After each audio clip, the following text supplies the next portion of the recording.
And we're live! Welcome back to Johnson and Nielsen. I'm your co-host, Prince Johnson. I'm Nickolaus Nielsen. And today we're going to talk about a franchise that we both hold very dear and true to our hearts. Very close, man. We grew up on this one. Absolutely. So we're talking about Terminator. Hey, Brad Bedell showed up too. Thanks. Oh, yeah. Thanks, So, I guess I want to ask you first, Nick. What was your first introduction to Terminator, man? Oh, gosh, man. that is going back a couple years now. Those were the bonding movies, man, between me and my dad. Really? Yeah, I'm talking about a young age. I was probably a little too young to watch him. Uh-huh. My dad was that kind of guy. That's awesome. No. He loved me some Terminator, so we sat down and watched it, man. And I think we watched T2 first, because I think this would have been 91 or 92 when that had come out on video. Yeah. So that's probably about the right age. Yeah, I was about 5. Awesome. when I watched it. There's a little bonding, because there's like John Connor and the T-800, and they're kind of developing a father-son type relationship. Yes. Mm-hmm. And okay, I see. So we bond over that. Man, it's just. I mean, let's be frank, man. It's the greatest action film, one of the greatest action films ever made, if not the greatest action film ever made, in my opinion. I feel you. After that, I discovered the first one, and I kind of fell in love with the first two. I was like, man, these are just great films. When's the third one coming out? I'll leave it at that. But that's how I got into it. All right. Okay. That's good. But mine's somewhat similar. There was no bonding experience really over it for me, but I remember when I was around 10. It was 91. Mm-hmm. And no, I wasn't 10. I was a little younger than that. But anyways, my mom brought a toy home for me, and it was the T-1000. Really? Yeah, the liquid metal guy, and Yeah. and he had the arms and the looking like forks and stuff, and I was like, this is kind of cool. Forks or knives?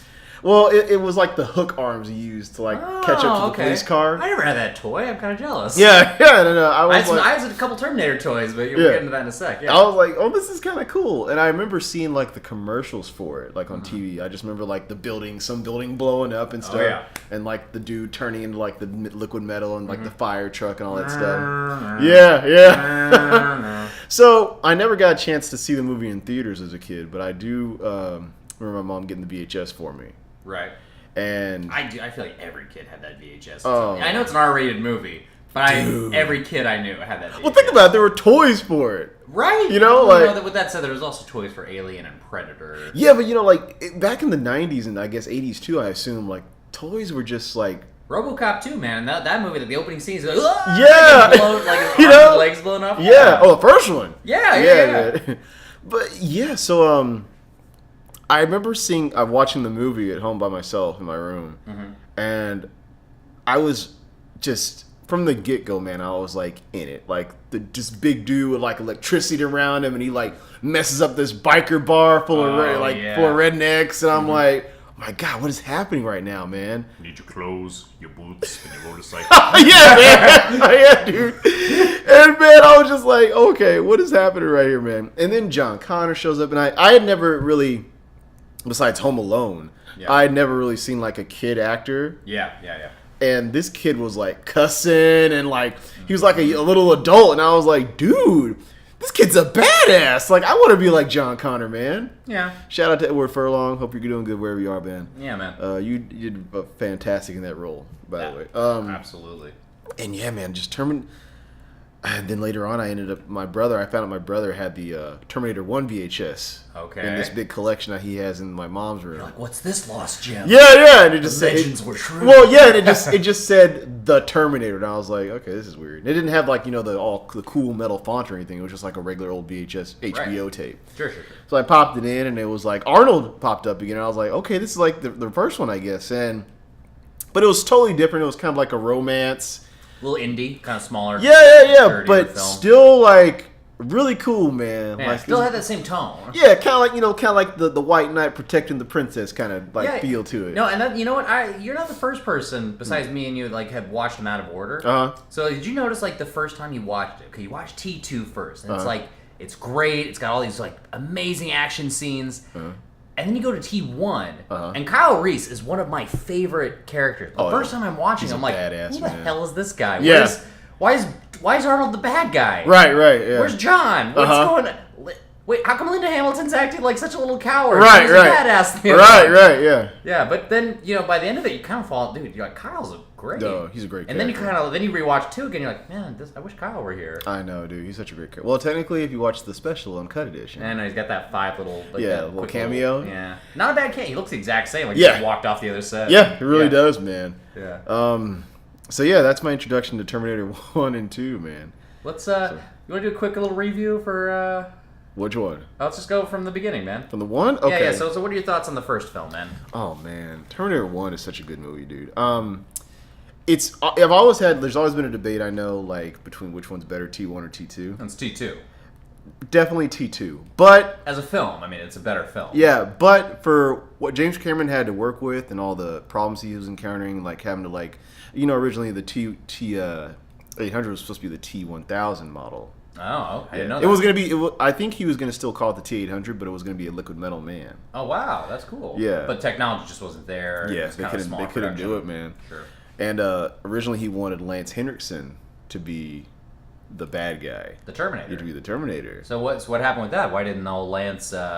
I know he's in the movie. Well, since he couldn't go with the whole idea of like having a nice slim person to be the T-1000, because he wanted to be like a feline kind of person, like a person who's very unassuming, and Lance Henriksen looks like kind of like an average Joe. Sure, okay, I'll buy that. So when he found out the budget couldn't accommodate him having like the liquid metal man, he decided to change it around. And Arnold was actually supposed to be Kyle Reese originally too. Because that would have made him the star. Right. Arnold was kind of that exactly. guy. He was the action guy. And funny enough, he became kind of the star of the franchise anyway. Of course, by being the bad guy at first. Well, he just he had that presence, that persona, man. Totally, man. Yeah.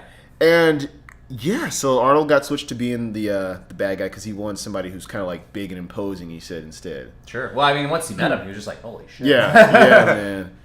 So, but as far as like the full film goes, like it's a really awesome love story. It's a kind of a noir kind of film. Yeah, I'd say that too. Kyle, like we just talked about, Kyle's such a great character, man. Like he's the star of that movie in my opinion. Oh, he really, dude. Huge shout out, Michael Biehn. Yeah, man. Every movie is a little more badass with Michael. Oh, Biehn. dude, yeah. You can quote me on that. Every movie is a little more for badass. real, man. Aliens, The Rock, you name it, man. Tombstone, Art of War. I can go that one. Yeah, man, dude. I love Art of War. It's a great movie. Yeah. So yeah, it's just a great film, man, and like the special effects and stuff are really cool for the time. Yeah, Stan Winston, man. Well, you gotta admit, I mean, okay, so like in his head, he wanted to do a T2, but he had the budget to do a T1, right? And he still makes a classic. Yes, and he still makes a franchise. Limitations, man, breeding creativity sometimes, dude. I agree. No, some people will be like, no, I don't want to do this, and they back out. No, it's like, no, James, like, you know what? We'll make the best. We're gonna make a badass film. You know, I came up with the idea for Terminator. It was like a dream. He had a fever dream. Okay. Yeah, about he was being chased by like a machine or something. Right? In a factory. And he saw this liquid metal dude. Yeah, and it was like a chrome skeleton. That was a chrome skeleton, not a liquid metal guy. It was a chrome skeleton he saw. Okay. Yeah, man. So that's interesting. Yeah, dude. Interesting bit of trivia. I know he says kind of a fucked up trivia, but go ahead. How apparently O.J. Simpson was a contender for the Terminator at one point, but the studio said no because they said, "Oh, he doesn't look like he could ever hurt anybody." Oh, irony at its best, man. Oh, you know what kind of movie that would have been though with the Juice? At the time, he's a football player. Yeah, the Juice is the Terminator. You know what? I would have bought it, man. I think that would have been pretty cool. Yeah. OJ was a big imposing guy. Would Schwarzenegger still have been Kyle Reese in this scenario? I guess. Would have given him some competition. Two big guys going against each other. That could have been cool though. Yeah, I don't know. Yeah. I mean, That'd have been kind of cool, dude. I think he would have gone with that. All right, could have worked. Though I kind of would have liked the idea, but you wind up doing it in T2 anyway. Of like Schwarzenegger as a soldier is like this big motherfucker, and you got a little skinny Lance Henriksen or someone as the fucking machine that he can't kill. It's like, oh god, Yeah, dude. It's like the unassuming is the threat. Yeah, see, that's what James Cameron wanted too. And then it works so well. But anyway, let's wrap up T1. Okay, for me, Linda Hamilton, man, she does a killer performance. She outdoes herself in the sequel, but in the first one, man, there's this sense of innocence, vulnerability, growth by the end of it. Yeah, dude. very tender and Yeah, dude. Oh, and dude, that romance that blossoms between her and Michael Biehn. Oh man, some of the best, dude. Oh, dude, like that whole scene where he talks about like, I traveled back in time for you, Sarah. Dude, I rewatched that and I was like, this is deep, man. Yeah, this is like. He doesn't really even have to say much. No, and then he's just like, I shouldn't have said that. Yeah, and they look like they're both about to cry. Man. Yeah, and then like it just grabs him and starts kissing him. just like this moment of like, he's a soldier, but like he's weak and he does love her, man. So it's like a moment of like he just gives into his love, man. Mm-hmm. And Homeboy was a virgin. If y'all didn't catch that. No, because he's like, do you have any women in your time? Yeah, they're great soldiers. They're great fighters, or whatever. Yeah, it's like no, never. Oh man, just had a picture of you. Yeah, dude. Terminator 1 such a great movie. Should we go on a T2 or? I mean, I got nothing else to say about the first. First one's great, classic, and it's simple. But it's great and classic in its simplicity. Absolutely, dude. Yeah. Absolutely. Such a great ending too. Even though it's sad, a great ending. Like you're kind of looking forward to. You see her pregnant belly and everything. Yeah, and she's like kind of tough now. And the kid takes the photo. She's got the gun hidden. Yeah, dude. Yeah. Oh man, Sarah Connor, Linda Hamilton. Great movie. Man. So after that, then we have T2, the mother of all movies, Yep. the best sequel, the best action film. Probably James Cameron. Some could argue his best film. Okay. I would argue, in my opinion, it's his best film. All right. Okay. Yeah. Like it just holds up the most with me.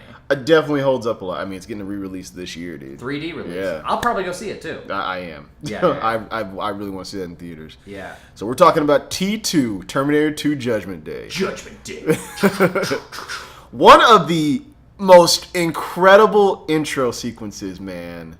That voiceover. The imagery. Oh gosh, dude, how it's like everything you see Los Angeles. And it's weird because now we live in LA. Yeah, I know. So like I rewatched it a couple months ago and I was like, oh god. The future. Oh god, that could be me. I don't want to be a skeleton in a car. Right? But I don't know if I want to be a soldier afterwards shooting machines, man. Dude, if I like walked down the streets and I just saw an army of those T-800s, I probably would shit my pants. They have laser guns. Oh, of course, dude. That's scary as fuck, man. Yeah, I know, man. Dude, all they could just do subconscious warfare and just blare the music by Bradfield. Oh god, I give up. I'm sorry. Well, don't kill me. Those things are like supposed to be like the embodiment of like death, you know? Red glowing eyes. Yeah. Like, well, they do. They do look like the Grim Reaper almost, who like has a very skeletal look. Exactly, man. Oh, man. So definitely some injury work going on there. Oh man, yeah. That's subconscious like fear, man. Yeah. But they're also kind of human-like too. Yes. So that's so it's like our thing that's kind of like us and that we created. There's like there's so much symbolism behind it. Oh, totally. James Cameron's he's good at what he does, man. Yeah. So with T2, we had a lot of great new characters introduced.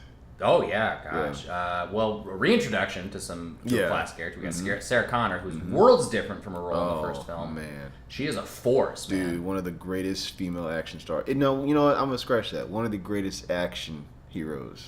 Absolutely. Yeah. I remember reading that James Cameron tried to push for her for an Oscar nom, and not we never did the research to see if was she nominated. I don't think she got nominated. That's fucked up, man. She has such a huge portrayal. I know. Such a huge shift of the character. It's just such a strong performance. But man, people don't really pay attention. Well, now they do. Yeah. But back then they didn't really pay attention to sci-fi or action, movies. A sequel to an action film. Yeah, or just genre films in general. If it wasn't like a drama or something. Of course, we live in an age where a sequel, The Dark Knight, we'll throw that out there. Heath Ledger posthumously wins an Oscar. Absolutely. And that's a sequel to a film that I don't think maybe got an Oscar for best sound editing or something. Yeah. The first one? Yeah. And just a nomination. But then he won, too. Yep. Not think anyone saw that coming. I know, right? And, man, we had Sarah Connor. We had John, man. John's Bob Budnick's friend. Oh, yeah, that's right. From Salute Your Shorts. I forgot about that. Yeah. When I caught him, I was like, hey, I watched this guy on Nickelodeon. You're like, hey, it's Bobby. Oh, right? Budnick. And funny enough, Nikki Cox from is actually in that. Oh, she's the girl who's I think he went to the Galleria. Yeah. The Galleria? Right? Oh, man. I forgot. Yeah, it's such a small role, too. You know what? A part of me feels like they should have got her to be in T3 then. As the love interest? That would have been interesting. Or no, because what's the Catherine? She could have just been. I kind of wonder. They don't talk their name. I was about to say, I kind of wonder if that was implied, later on, to be kind of be her. Right? It's never been asked, actually. I don't think. Well, she had the red hair. Yeah. Yeah. Mm-hmm. This could be. Yeah. I don't know. And to be fair, I think Nikki Cox, when James Cameron was going to do Spider-Man, I think she was going to do MJ. So. I think she'd have been a cool choice. Yeah. She has I feel like there were some notes that got. We'll get to T3. All right, yeah. But she had to look for it. Yeah, of course. T2 a little. So Edward Furlong, man. All right, this was Edward Furlong's first role ever. He was not an actor. He was discovered at the Boys and Girls Club. Oh yeah. By Mally Finn. Yep. And she just saw like she was just staring at the kid, and he was like just leaning on the wall, just being a badass, basically, like naturally. Well, you know, I mean, like, look, he does kind of look like, especially that age, he looked like the offspring of Michael Biehn and Linda Hamilton. A little bit, man. And he just has like this quality. He had that little bit of that innocence that Linda carries, but he had that little bit edge. of rebelliousness. Yeah, dude. Yes, man. That's what I'm talking about, man. Yeah. And dude, the kid just so much talent, man. Nails that role. Oh yeah, and he, interesting bit of trivia. He was going through puberty when he was filming, so that's why his voice kind of shifts a little bit. Yeah, in the yeah. movie, like his voice will like creak, like come on. Oh, okay, all right, yeah. I see it. Yeah, apparently I had to ADR some of his lines because he was like, like really, cracking. Oh yeah, his mad. voice was breaking. Okay, yeah. That's awesome. Come on, we've all been there. Of course, man. Funny also too. A lot of people don't know this. John Connor has always been said in future T sequels to be like 13 in T2. He's 10. So if the original was in 1984, that would mean that the sequel is in. It takes place in 1994. I mean, you could argue 1995, but yeah, between 94 and 95, something like that, right? So so technically, like Judgment Day is only like 2 or 3 years away. Judgment Day supposed to happen in 1997. Yeah. So yeah. Anyway, I just wanted to throw that out there because a lot of people get confused about it, and I've done research on Terminator for years. Well, it's a dumb thing. It's like, guys, just do your homework before you write a movie. Well, when a multi-million-dollar movie. Yeah, in the next Terminator movie, the director was saying. We'll get to that. Yeah, we'll cross that. But he was saying it was for like creative purposes, Exactly. Anyway. And okay, yeah. So you got John Connor, Sarah, Robert fucking Patrick as the T-1000. Man. Talk about, like, in the first Terminator film, Schwarzenegger dude is like a hunter, man. He is like this. He's sort of like the embodiment of like a human form of the Predator, like he played in that movie. Yes. Robert Patrick, and he's gone on record. He's like a shark in that movie. Dude. He's like he just doesn't blink. He's looking around. He's hunting, man. Yeah. Like, he's like even scarier. He's just like. Goes for the kill. Just goes for the kill. Yeah. Doesn't really even open his mouth or anything, or like you don't see him breathing. No, because that weird ass run that he does. Yeah. Almost like fins cutting through the water. A little bit, yeah. And he doesn't blink either, I don't think. No, he tries his best. He does not blink. That's awesome, man. Yeah. Yeah, dude was terrifying, man, when you see him. That fight they have in the hallway, dude. Well, it's so weird too because when he grabs his gun, like Schwarzenegger's a good towers over. Yeah. And but he can't budge it. I know. Everybody's just like, oh shit. Yeah, I know. It's like, first you're like, oh, he's gonna mess. Oh god. Yeah. And then he slams into the wall, but then the dude slams Arnold into the wall. And you're just like, okay, this fight's not going. As a kid, these are the stakes you have the first time you're watching it. Yes, sir. Yeah. So yeah. And he's throwing Arnold around. You're just like, dude, Arnold, get up, kick his ass. And talk about some of the best chase sequences with the T-1000, man. Oh yeah. Oh, dude, those so hold up, like down in that little the parking lot or the bike in the mall. No, not even that. Well, the bikes. Are you talking about the little aqueduct or whatever? Yeah. Dude. Yeah, they're in the LA River area. Yes, man. Oh god, such a great chase, man. Oh, it holds up, man. Still suspenseful to this day, man. Oh, yeah. Do you notice that Arnold is like, when he's like walking around the mall, he's holding that box of roses, and he pulls it out.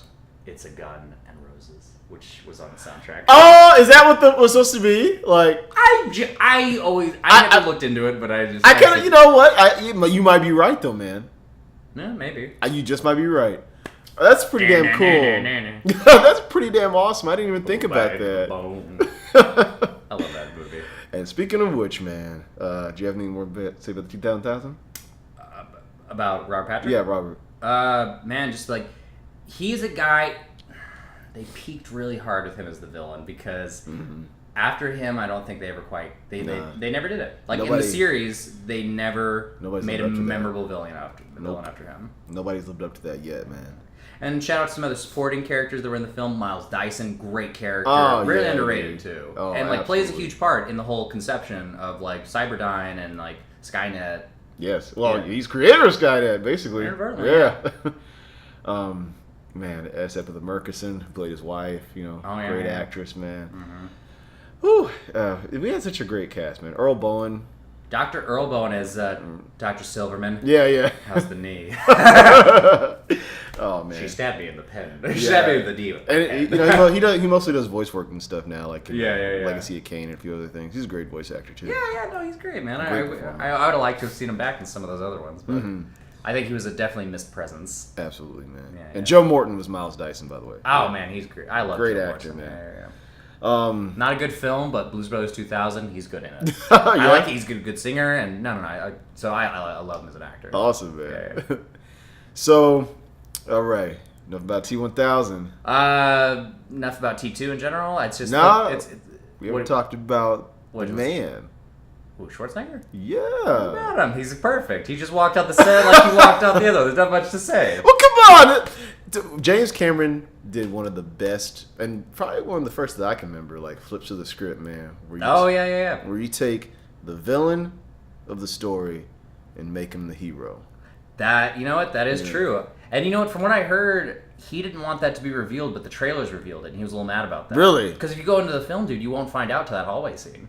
Oh, that's right. Yeah, because he just like puts up the gun, and you think Robert Patrick's like a soldier from the future or something to protect him. That's right. Because he's like a little human-looking dude, kind of. Yeah, because up until that point, they do not do anything that he could be a human or he could be a Terminator. They don't really. And when he meets John's foster parents, he's so normal. That's right. He's just like a regular cop. Are you the cop. biological parents of John Connor? Yeah. I just need to ask him a few questions. I had a feeling something was a little off. But I remember when I first saw it. Yeah. But it was very subtle though, man. Because I was like, this dude's a little too nice. Yeah, there's a big guy on a bike looking for him. Yeah. That got anything to do with it?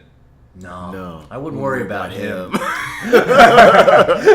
Fucking awesome, man. Oh yeah, and it's like that moment. Do you think the T1000 even knows that there's another Terminator sent back or a soldier possibly?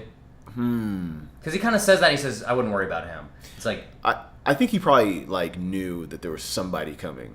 Okay. Yeah, but I don't think he's got that moment where he's not worried, but like he's like kind of surprised. Right, probably like, I guess they sent one back too. Yeah, exactly, man. Well, Skynet knows all about the previous encounter. That's why they're sending the second one. Yeah, sure. Well, but that is kind of a weird attachment though. Where I will normally shit on sequels for doing. It's but they say in the opening line they sent 2 Terminators back through time. It's like one to kill me. Its mission failed. But then they sent another one to kill my son. It's just like, wait, so they sent 2 this whole time? Right. Why don't you just say they sent 5 and get it over with? It's like, just normally I would give them but it works in this movie. Like, kind of like a fool me once, shame on you, will fool me twice, shame on me. Right. But the way that they do it, it's one of those slight writing things I forgive. Yes. And it's nothing to forgive because we don't see the scene in the original film. Where they actually send him back? Yeah, but it's one of those, later, we kind of make fun of franchises and sequels for doing shit like this, like that. That's a little, add-in, oh yeah, in the first one they also did this, and that's how we have the sequel. I hear you. Originally in the opening for T2, they were going to show that. Yeah, I remember that. Yeah, I did remember that they were talking about that. I don't know. I'm not sure why they cut it. I think I remember the scene, well, they would have needed Michael Biehn, right? Yeah. And it would have been they just find a factory, a room full of Terminators. Sleeping Arnolds or whatever. Yeah. But they see liquid metal footprints or something like that. That's what I heard. Oh, nice. I didn't know about that. That's what I heard. Yeah. I mean, but I know you see Kyle gets him back in time too. Right. And you get to see the time machine, which actually, if you've seen the movie Contact with Jodie Foster, that giant turning machine, that's actually the design for the time machine. Which is basically the same one in Genesis. Yeah. We'll get to that one. Sure enough. That one, okay. Okay. So yeah, look, Arnold's back, and he's great in it, man. And in fact, I had actually read something interesting that early in the production, that James Cameron was contemplating bringing back Michael Biehn to play the T-1000. Dude. Now, that'd have been sick. Initially, I was like, man, that would have been really cool. It's a missed opportunity. But then I see twisted.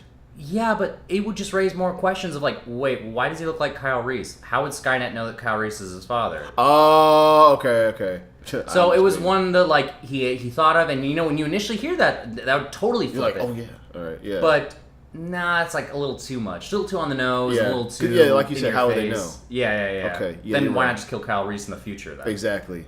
Unless what is he guarded the whole time? Unless it's all some type of paradox or and they have to ensure that he always gets sent back. Well, then what's the point of killing Sarah? Welcome to Terminator. I know. It's like well, then, if it's a whole thing, if they have to let him live, then why do they even send the first one? See, this is why the sequels suck. They thought too hard into it. Yeah, man.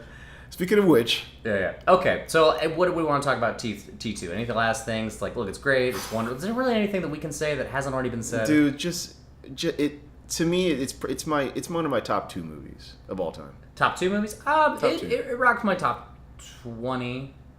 because I have such a high list. Like, but it's up there. Okay. And the rewatch value is I'll watch it. Probably once, twice a year. I love that movie, man. And when I was a kid, I watched it like every other week. I know, dude. It's such a pop it great in the VHS. Oh, it's so great, man. Dude, that ending. It's just look from beginning to end. Best opening scene, even a great ending scene, man. It has a very emotional scene. Oh, yeah, where it's dude. just like, I cannot self-terminate. Oh, man, it's getting me right now. I've been thinking about now it. why you cry, but it's something I can never do. And he does the thumbs up. Yeah, man. Yeah, dude. And dude, John is pleading with him. No, stay with us. It'll be okay. It'll be okay. You're like, man, it's like his big brother. I know. And he even goes, he's like, I order you not to go. He's like, he listens to him the whole movie, but this is the one time he doesn't listen to him. I know. Oh, man. Yeah, I know, man. I know why you cry. James Cameron was onto something, man. Like, I know he only said, no, I don't want to do two. I was like, no, James, you were onto something bigger, I feel like. If he had done a third one, man, I feel like he really could have done something great. I really do. We got a little something, We'll see. So, after that, like, after T1 and 2, man, like, that was 91 when that came out. Yep, 1991. Yeah. A good chunk of time passed. Yeah. Before we got another one. I kept thinking, like, I always had the syndrome of, like, sometimes I felt, it was like, I had the same thing with Ghostbusters, where, like, I had the first two, and in my head, I was like, is there a third one? And I just haven't found it. Like, oh, really? Like, because I was young, I was just like, oh, is it, like, at a video store, and I just can't get it? Right, Is it really expensive, and that's why my parents haven't bought it? Because it's that great. That's it's a laser disc somewhere. Right. It's on a DVD, it's like, no, only the special cool kids get to watch the third one, You're stuck with 1 and 2. Right. We'll watch the third one. Oh, God. And that's where I kept thinking the magical... Bastards. That's where I thought the magical Ghostbusters 3 was. This is where I thought the magical Terminator 3 was. Because I was like, it's got to be so great, man. Because these first two were so great. Yeah, man. Then I found out, okay, well, no, it just hasn't been made. They've been trying to make it. Once I got a little older, and then this thing called the internet came out. Oh, yeah. Yeah. Good old 1997.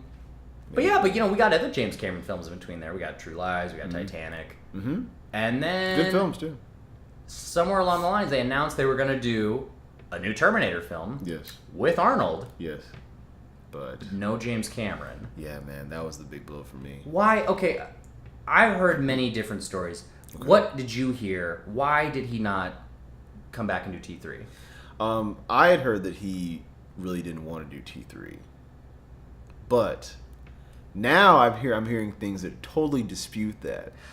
Well, it's things that I told you. Yes. Yeah. Well, because he did the Terminator ride, the T3, the T2 3D ride, which he says, oh, well, that was basically Terminator 3. I was like, no. But you can find interviews, dude, where he talks about, like, yeah, we're gonna hopefully start working on T3 soon. It's like, see. So he had ideas, man. I think he was always intending to do another Terminator film, probably with Schwarzenegger, with Edward Furlong. I believe that too, but for reason that you told me, well, I'm sure I heard this, and it was through the grapevine. And everybody out there, take this with a grain of salt. It's probably not an inch of truth in here, but I'm just going to say what I heard. Listen in. So, I heard, apparently, as some of you all may or may not know, James Cameron was married to Linda Hamilton for a while. Yes. And of course, she had her own problems. She was dealing with bipolar disorder and everything.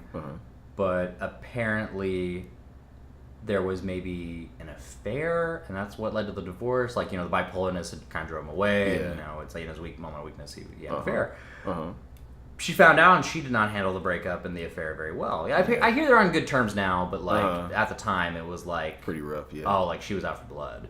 Oh. And in the divorce, she took the Terminator rights. Yeah. Because, it's like they were married, when you get married, like certain things get split down the middle. Like, you get half a car, you get half a That's house. like taking your child, man. A little bit. So she was holding on to the rights for a couple of years. Because, this is why he wound up doing, like, True Lies, why he wound up doing Titanic. And apparently, like, they were, like, clawing and, like, scratching for the rights to do another one. But, technically he had it, but then she had it now. And then some producer was like, please sell me the rights. Please just sell me the rights. And she said yes with a stipulation that during a certain period of like the rights and everything, James Cameron can never be involved in the production of any future Terminator sequels. Damn, dude. Yeah. So that's what I heard. So like supposedly like she sold it to him, and for a nice chunk of money, like 50 million, 60 million, something like that. Okay. And like as soon as he got it, James knew the guy, so he called him and said, hey, when are we going to do T3? And he goes, well, we're not. And he goes, what do you mean?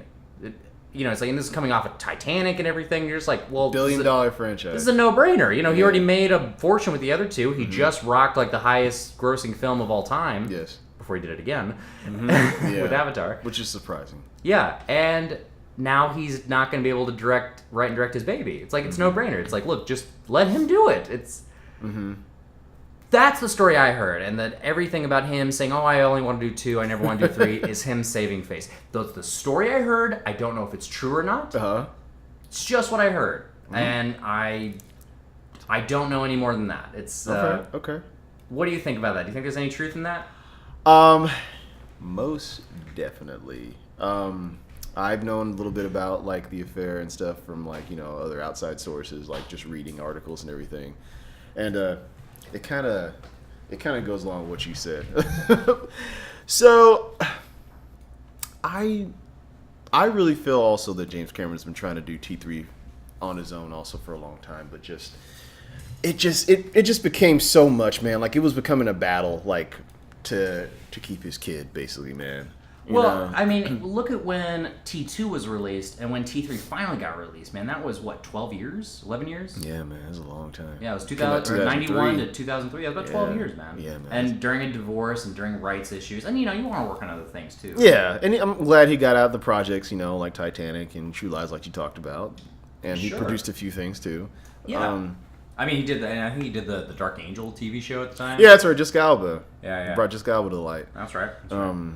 So, it was just too much for him, man. And at a certain point, you're just like, you try to go, like, around and try to still be involved, but then you're like, you kind of have to hand over the keys to someone else. Well, it's like if you create something from scratch, like from a dream that you had that's, like, specific to you, and you make it into this beautiful story that you have 2 parts to, and you're like, okay, I'm going to finish it. And then all of a sudden a bunch of crap happens and it gets taken away from you, literally taken away from you. Sure. And then bastardized. Yeah. Like, that's hard, man. It is, man. So I can see him wanting to distance himself. And then at the same time, the dude is so smart and creative, man. He's like, well, fuck it, I'll create something else. And he does. He creates Avatar. People take it or leave it, but it is what it is. And it is now, the highest grossing film of all time. Yeah, man. So there's... Karma got him. What are you going to do, man? It's like... He's going to be in a set of the world of, Skynet and Cyberdyne, Models 101. It's going to be Blue Cat people. The world is what it is, man. I mean, you and I have both our different thoughts about Avatar, but, I get it. We'll talk about that later. We'll talk about that one later. But, so T3, it finally comes out, 2003. Rise of the Machines. I was in high school about that point. I think I was a freshman. Oh, damn. I was a junior or a sophomore, I think. I forget you're like a year or two older than me. Yeah. I think I was a junior.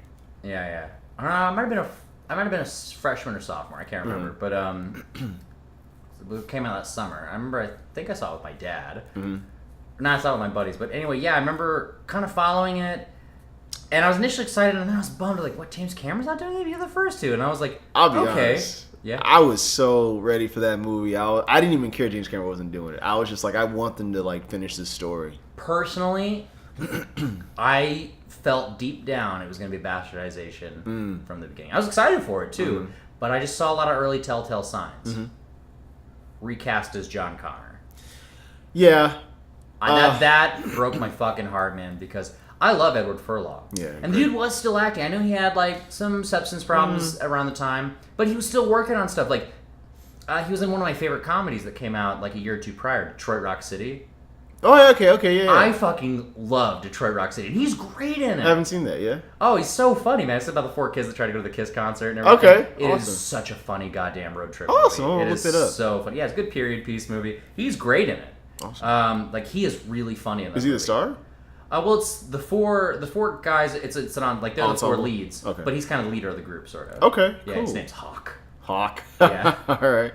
So has his charisma and stuff. Oh yeah. In fact, after watching that, I was like, oh, in my opinion, okay, look. Maybe this is just me and the weird world I live in. Okay, so you got Edward Furlong. Maybe he's going through a substance problem, battling with drugs. write that into the fucking script. John's maybe a drug user. You know, he's afraid of the impending doom of humanity. Shit. You just blew my fucking mind. Well, it's like, that's me as a writer. Like, I would have met with, like, Edward. That's a great idea. Yeah, just, like, you know, splash some cold water. I'm like, Eddie, come on. We gotta make a franchise. Come on, buddy. Well, I mean... Become who you were born to be. Actually, that'd have been a really... That'd have been an interesting way to go about it, right? Yeah. Yeah. Because, I mean, he's got the weight of the world on his shoulders, literally. Yeah, I would probably throw, you know, get drunk and, like, do some stuff, too, man. Right? Yeah. That's a great idea, man. And, you know, here's the thing. I don't think Nick Stahl is a bad actor. I like Nick Stahl. No, he's a great actor, I think. I think he was horribly miscast as John Connor. He's alive, right? Yeah, he's alive. Okay. Yeah, no, he's totally alive. He's okay, totally alive. all right. He had some he's not really... I just haven't... Since Sin City, I haven't seen him in much. Yeah, I think he had a few issues, too. You know what's weird is that Sin City was 2 years after Terminator 3, because that was 2005. Really? Well, yeah, T3 was 2003, Sin City came out in 2005. It's weird that was a 2-year difference. Oh my god. Why? Because like, T3 was supposed to be like his starring vehicle, and then he just kind of then did Sin City, kind of faded. and then kind of faded out. That is true. Yeah, That's I don't know, true. it's funny for me. Great actor. He does good in Sin City. Yeah, no, also. he's done some other good roles and everything. Man, Bully. Bully's great. Man. I even goes Man Without a Face, man, when he was a child actor. I didn't see that one. It's good Mel Gibson. No, Weird movie, but like, you know, it's I was gonna say good that's performance where he's all got around. burns or something. Yeah, like half of it. He's like got the Two-Face look kind of. Oh wow. Okay. Yeah. But T3, yeah, man, yeah. T3. I as soon as I saw that, I was a little more disappointed. Not the original director wasn't back or involved in any capacity. Yeah. Edward Furlong wasn't back. They kill off Sarah Connor. Spoiler alert. They kill off. Oh yeah, spoiler alert. Off screen, you don't even see her in the whole movie. No, she's not in the movie, and she was originally supposed to be. And I'm sure, like, once they were like, "Hey, you want to be in it?" She was like, "Oh, I don't know." Yeah, with the whole issues. Well, I mean, like, it was such a movie that she probably associated so much with James. Again, this is all alleged, and all just what I heard through the grapevine. I mean, hey, you know, if you're right, you're right, man. I mean, I hope I'm wrong. I really am. Like, I hope, like, none of that's true. I don't think you're wrong, though. Maybe there's some truth to it. Yeah. Well, so, I personally actually really enjoyed Terminator 3. It has not aged well with me. Okay. And I was severely disappointed with it. I felt it lacked all of the heart of the first two films. Okay. It did not feel like the same universe. I'll give you that for sure.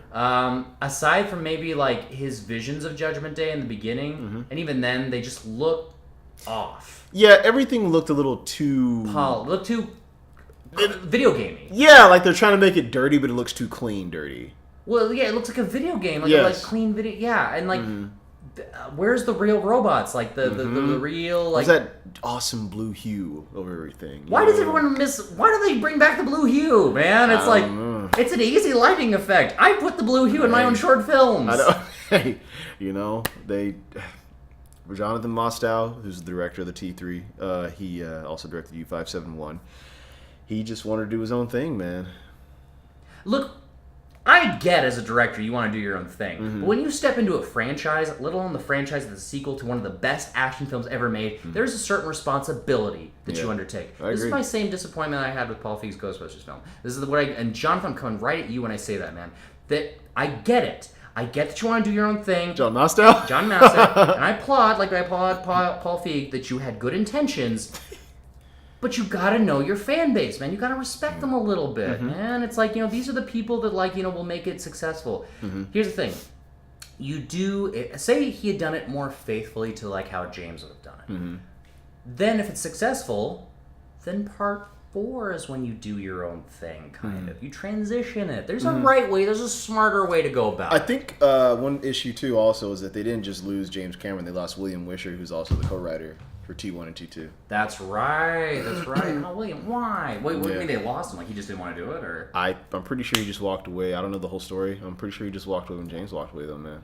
Really? Yeah, because that was like a thing that him and James wrote together. They kind of created this universe together.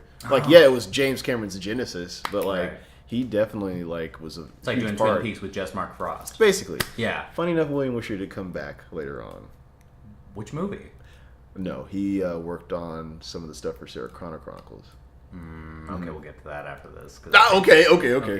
If that came out, we're going to go time chronological here. Yes. Go ahead. Yeah, man. I don't know, man. I just felt like it lacked a lot of the heart. I thought the introduction of Catherine Brewster was a good idea. Yes. Because at that point, John's older, and okay, there's this idea of like, oh, they have children in the future, and this is his future wife. She'll be an important part in the resistance. Mm-hmm. I thought that stuff was really cool. Claire Danes wasn't crazy about her acting. What, really? I thought she was one of the best parts of the movie. She's okay.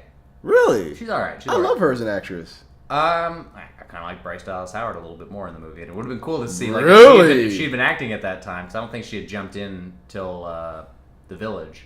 Oh wow! Okay. Yeah, but it was like, man, that would have been interesting to see her in that role. Okay.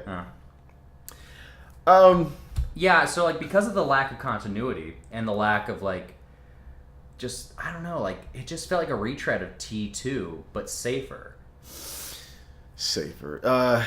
Like they didn't want to take any risks, you know what I mean? They definitely tried to make it, and it was just another chase movie. Yeah, they just want to piggyback instead of trying to kind of go in its own direction. Yeah, do make a little. Well, I mean, which doesn't T1, exactly. Well, but T1 and T2, they're both chase movies. Yeah, you could argue every Terminator movie is kind of a chase movie, but it's the way you. But they're. It's Well, okay, like just making it a chase movie again wouldn't have saved it, because obviously they tried to do, or just making it something different wouldn't have saved it. I mean, you're right. Because obviously they tried to do that, with the next two and the TV show. And in my opinion, if it was successful, it'd still be on. So. Okay, all right, fair. I'll give it that. It didn't have a lot of like huge fan base or anything. Okay, but it doesn't work if you're just trying to do something different all the time. Well, yeah, and it doesn't work if you're just trying to, copy what was successful. Right. Yeah. It's like you got to bring in some like a breath of fresh air. Right. You have to honor the franchise too. Well, absolutely, yeah. And there's a way to do it, especially with a franchise about time traveling killer robots. Yes. Yeah. And the thing is, like, see, I wish James Cameron hadn't said this, man. Like around the time T3 came out, he was like, "Yeah, well, the T3 is possible because with time travel, there's a bunch of different alternate realities that are possible." And I think people just kind of took that and ran with it. Well, I mean, he's not wrong with saying that. No, he's not, because that's what science technically kind of says. Sure. But... And you're talking to James Cameron, who's a huge science nerd. Oh, man. totally. I mean, he's really smart about a lot of his stuff. He talks to a lot of scientists. Yeah, man. He works with a lot of them with, like, I feel like, and I heard from somebody that worked with him that, like, he would sometimes work on a film just as an excuse to, like, kind of chat with the science geeks. To, like, Titanic, sure. like... Or The Abyss.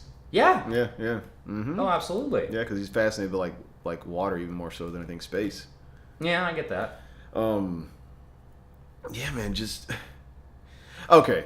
Let's go back to the characters a little bit before you get caught up. Okay. All right. Get you caught up. So, no, it's good. Arnold back. Yeah. I don't know, man. I feel like at a certain point, man, like Arnold. Would you ever say Arnold was a great actor? I'd say he was a fun actor and a good actor at times. Like T2 was probably the best his acting's ever been. Like a performance, like the best performance he's ever given. Okay. Even in this is like T3 was his last movie he did before he became a politician. Before he became the governor of California, for those of you who didn't know. And he's got some okay moments, but it's like, look at the Go ahead. the character, man. It's like it's a mixed bag, because you could argue like, well, he's a robot and he's a cyborg, and he kind of plays it like a cyborg, and that's okay. Yeah. But he can show emotion, like so there it's a good actor can step in, man, and have a ball with it. You mean the Terminator role? Oh yeah. Yes, but I don't know. Arnold also kind of created that character in a lot of ways too. Like, no, he did, but like his third and... outing in that character with that character, I sort of felt like. I felt like it was kind of cartoonish at that point. A little bit. Like, I did not like what he was doing with it, man. It's like, what happened to the whole thumbs up? What happened to the whole hasta la vista? The excuse they say is that it's not this. I know it's not the same That was a different T101. Well, I know that. Right? The common man and person knows that. It's like the fans know that. Yeah, it's a different. We all know it's a different character, but like, does that mean you have to make him so unlikable? And like, I felt like he was likable, but I felt like he was like kind of he was just goofy, man. It was almost like they tried to make the Terminator a little bit too comical. Yeah. Which the Terminator has comical moments, like there's comical moments. But it's T2. But they're not intended comical. No. Just because he's a cyborg. They're actually like kind of like awkward, uncomfortable comic moments, Right. With T3, they just did a lot of like goofy stuff, like the sunglasses and stuff. It was kind of like Talk to the hand. Yeah, I mean, come on. He gets his clothes from like a fucking male stripper. Yeah. Take off your clothes. You're gonna have to wait in line there. Right, and you know what? Those scenes could have totally worked with the character. Like, I'm not saying that's not Arnold's fault. No, I think that was like the writing's fault. Yeah, because the way the scene itself. Will Wisher, where were you? Yeah, the scenes themselves just didn't play out that well. I just did some research. Will Wisher didn't even work on Sarah Connor Chronicles at all. There you go. Yeah. We'll get to that in a sec. I could have sworn he did. I could have sworn I saw his name. Oh, it was just credited for created by James Cameron and Will Wisher. Yeah, there you go. So, I don't know, man. Yeah, Nick Stahl is John Connor. Nick Stahl, like we talked, is a good actor. He's a good actor. As John Connor, the dude just didn't work. I didn't like his look, really, or. I Connor, to a point, I think I saw what they were going for because he's getting older and he's trying to look a little more Michael Beanie. Okay. And Nick Stahl had a little slight Michael Beanie look. Little look. Yeah. But I don't know, man. I feel like he just lost all that badassness because I don't think of Nick Stahl as really badass. Well, he could have played like that, but he had that one moment where he's getting choked by Arnold and he's like, "Fuck you, fucking machine," you know, like that was kind of a badass moment. No, it's not a badass moment. It's a very it's a very forced. Oh, come on! No. All right. I hate that moment. It's like, John Connor, are you here to kill me?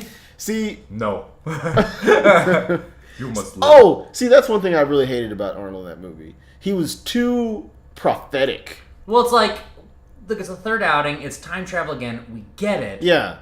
But there's a smart way you can Don't do it. shove the shit down my throat like every 5 minutes. John Connor must live. Captain Brewster must live. Right. You know, it was just too much, dude. Right. Claire Danes, I said I wasn't a big fan of, but I liked the character of Catherine Brewster. She wasn't even the first choice. She was a last-minute choice. And I think I can't remember who the original choice was, but I liked the original choice, I think, better. Really? I can't remember who it was. Wasn't Bryce Dallas? Well, she's in the next one, right? Yeah, she's the next one. But, no, I think... No, I mean, the Terminators, they need a strong female in those movies. I agree. But she's not the problem with that film. Like the T3... Terminator 3 Rise of the Machines is its own problem. It's without James Cameron and the original players. It's just not there, man. It's kind of soulless, and I hate saying that. Yeah. I have to agree with you. Even the TX, I kind of like the TX. Kristanna Loken, she did a decent job, but at the same time, she was fine with what she had to work with. Bro, she just had to. She was basically just copying Robert Patrick, though. Yeah, no, I know. And it was old by that point. Like, you can't. I don't want the same thing over and over again. Sure. At that point, I felt like they were just giving me the same thing, just with a female. Yeah, kind of. And honestly, her power, what, she could control other machines, and which doesn't make sense with the way they did it with like the cars, and it was. Well, nowadays I think it might make a little more sense, but even then it's like, well, but they don't operate the brakes and the steering and everything. You know, they would operate like if the engine just turns on or not. Basically. Yeah. Yeah. No, it was kind of dumb. I mean, like, unless they were trying to like say in this alternate future, it's like cars could be, completely electric or remote control, which there are electric cars. Yeah, and they're trying to work on these like kind of remote control cars that drive by themselves. Okay, yeah. But no, this was looks like old Buicks and stuff in this movie. Right. That were being controlled. Right. So it just didn't make a lot of sense. And she was also kind of still liquid metal too. Like her skin was liquid metal. Right, she could still mimic the form and everything. Yeah. But then she had like a laser cannon on her right arm. Yeah. So it's like she could bring a weapon from the future back. Yeah, dude, it was too much, man. Well, I've always said, like, why don't the T-100s just like try to like put something like in their sides or something like that, and they just rip it out of their skin, when they get there, so they have a fucking futuristic gun. I always wanted that too. Yeah, but nothing dead is supposed to be able to go through. Yeah, but the skin would be over it. Well, the same rules apply. I guess, because bones and stuff, and yeah. Well, like the skin would keep it and shit like that. I understand, but it's just, I interesting and smart idea what they had there, but part of the charm of the Terminator series is the fact actually, that wouldn't that have been cool instead of like the thing on her arm, like she fucking rips it out the side of her chest or something like that. Now she's got this huge gaping wound. She doesn't care. She's a machine. She's cool. I mean, yeah, but like part of the charm of the franchise is the limitations that they have. Yeah. They have to find the shit to kill each other. They have to find the shit to protect each other. Yeah, but wouldn't that just be a thing? Like, it's like, oh, we know how to kill a T-1000 or another one. It's like, no, this thing brought a weapon back, with it. And so now you're oh, fuck, man, this could blow us away. Well, she did. Yeah, but they don't really, utilize it that well. Like, she turns into, a buzzsaw and, kills a dude with it or something. Oh, yeah, she does. She does that once. And then she shoots Arnold with it a couple times. Yeah. But overall, just kind of, I don't know. The movie I enjoyed it, but it was the bathroom silly. fight. That was kind of cool, but it's silly. Yeah. Like when he bangs her over the head with a toilet. This is dumb. It just could. No, I think Christina Loken was fine in the film. I didn't like the material they gave her. Mm-hmm. Yeah, I feel like, you know what? I feel like she could have done a lot more if she'd had better stuff to work with. It was like you said, it was kind of a retread of the second movie. A little bit. And not in a good way. And then they try to I don't know, they try to continue the franchise too by then ending it with Judgment Day. Yeah. And then there's only so many different ways you can go with that. Which, no, it's cool. And when you think about the first four, even you could throw the fifth one in there too, technically. They can kind of work with the events that happen with every film. It's just that the films are just so inconsistent with the casting and the tone and the style and the look. That if you watch all five of them, they don't really. It doesn't feel. Except for the first two. First two, it definitely feels like they're in the same universe, the same world. Then when it gets to 3 and then forward, it's just like, what movies am I watching? You know what I think was a big part of that too? We didn't even mention in the first. Well, we kind of glossed over it, but we lost Brad Fiddel's score too in the third one. Brad Fiddle, man, I know you were tired. Come back to movies, man. I don't know what happened to the dude, man. Oh, I love you. Yeah, dude, such a great. You're amazing. God, man, you're great. I can't even find interviews with the guy except for one in Japan. I remember the teaser trailer for T3 had his music. Yeah. You saw the liquid. The liquid when you heard the T3 thing. Yeah. No, was it his music? Yeah, and then all of a sudden it transitioned to the and then it turns into this block, and then the lasers carve out T and then a 3 in the T. See, and then it says Rise of the Machines underneath. See, man. No footage at all. Now, was that when Jonathan Mostow was already probably attached to it and stuff? Yeah, I believe so. Okay. Oh yeah, I think it was just teaser. It was literally a year before the movie came out. Oh, okay, so they'd already had everything. Remember they used to do teasers a year before a movie comes out, and it's no footage or very little footage. Now teaser trailers are basically let's show you the whole movie first. Well, now they do teasers for the teasers. Remember, it's to 3 days. It's too. Come on. Yeah. 2017. But don't you remember they do teasers literally a year or so before a movie comes out? You want to hype this movie up. I know, man. They did it with Spider-Man. Remember, it's the bank robbery scene and the 2 towers and all that. Yeah. That's right. Dude, as a kid, I was like, oh, this is great. When is it coming out? A year? I know, but it gets you excited. You're like, yo, I was thinking about it all year. I'm ready for this, man. I know. Where's it at? So I was at one point, when I saw that teaser, I was a little excited. Because I heard the old music. Right. And I heard that. I saw Liquid Metal come down. Yeah, boy. Oh, shit. It's back. happening. Yep. So I was a little excited, but then when I started seeing pictures. Yeah, and you know what's funny? Even in that trailer, that little teaser, I think I saw it too, actually. Yeah. It had kind of the blue tones and stuff. Yeah. So, it totally felt Cameron. Yeah. Yeah. So I thought, okay, well maybe they're going to be smart about it. And I didn't know about franchise as well as I did, but I was just okay, they're going to honor the first two, and they're going to make it like the first two and everything. No. Man. Oh, well. Like I said. I mean, there's a funny little, Dr. Bryce Silverman, he makes a small, funny cameo in the film. That's about it. That's the only good part that I kind of, I'm like, oh, that's kind of fun. That was, one of the very few connecting veins besides Arnold himself. Yeah. To the first two. Yeah, it's Dr. Silverman. Mm-hmm. Yeah, he did decent, but it was kind of silly, too. Well, yeah, it was a 2-minute cameo. Yeah. Okay. Any more about T3? Not about T3. All right. So I was ultimately left disappointed. Well. And the movie hasn't aged well. I maybe caught it on TV a couple years ago, and then I was like, oh, I just couldn't finish it. I was like, I hate this. Well, buddy, sorry to say this, but things didn't get any better 5 years later. I know. In 2008, we got a movie called Terminator Salvation. That was 2009 it came out. 2009? I thought it was 2009. Was it 09 or was it 08? I think I heard about it in 08. No. We did hear about it in 08. We saw the teaser for it in 08 because that's when it was attached to the Dark Knight trailer. Ah, that's right. Year in 09. That's right, man. That is right. So 6 years later. So, Terminator Salvation had a lot of things going for it initially, just from like word of mouth and what you were seeing. Yeah. Dude, I remember like this was right, like literally the summer. I think like we were all hanging out and watching The Dark Knight and everything. Mm-hmm. We're like, oh man, Terminator's coming out again finally. And Christian Bale as John Connor. You were like, oh my god, that's perfect. Right. This is gonna be dark and great. And you saw like the teaser. It was like the.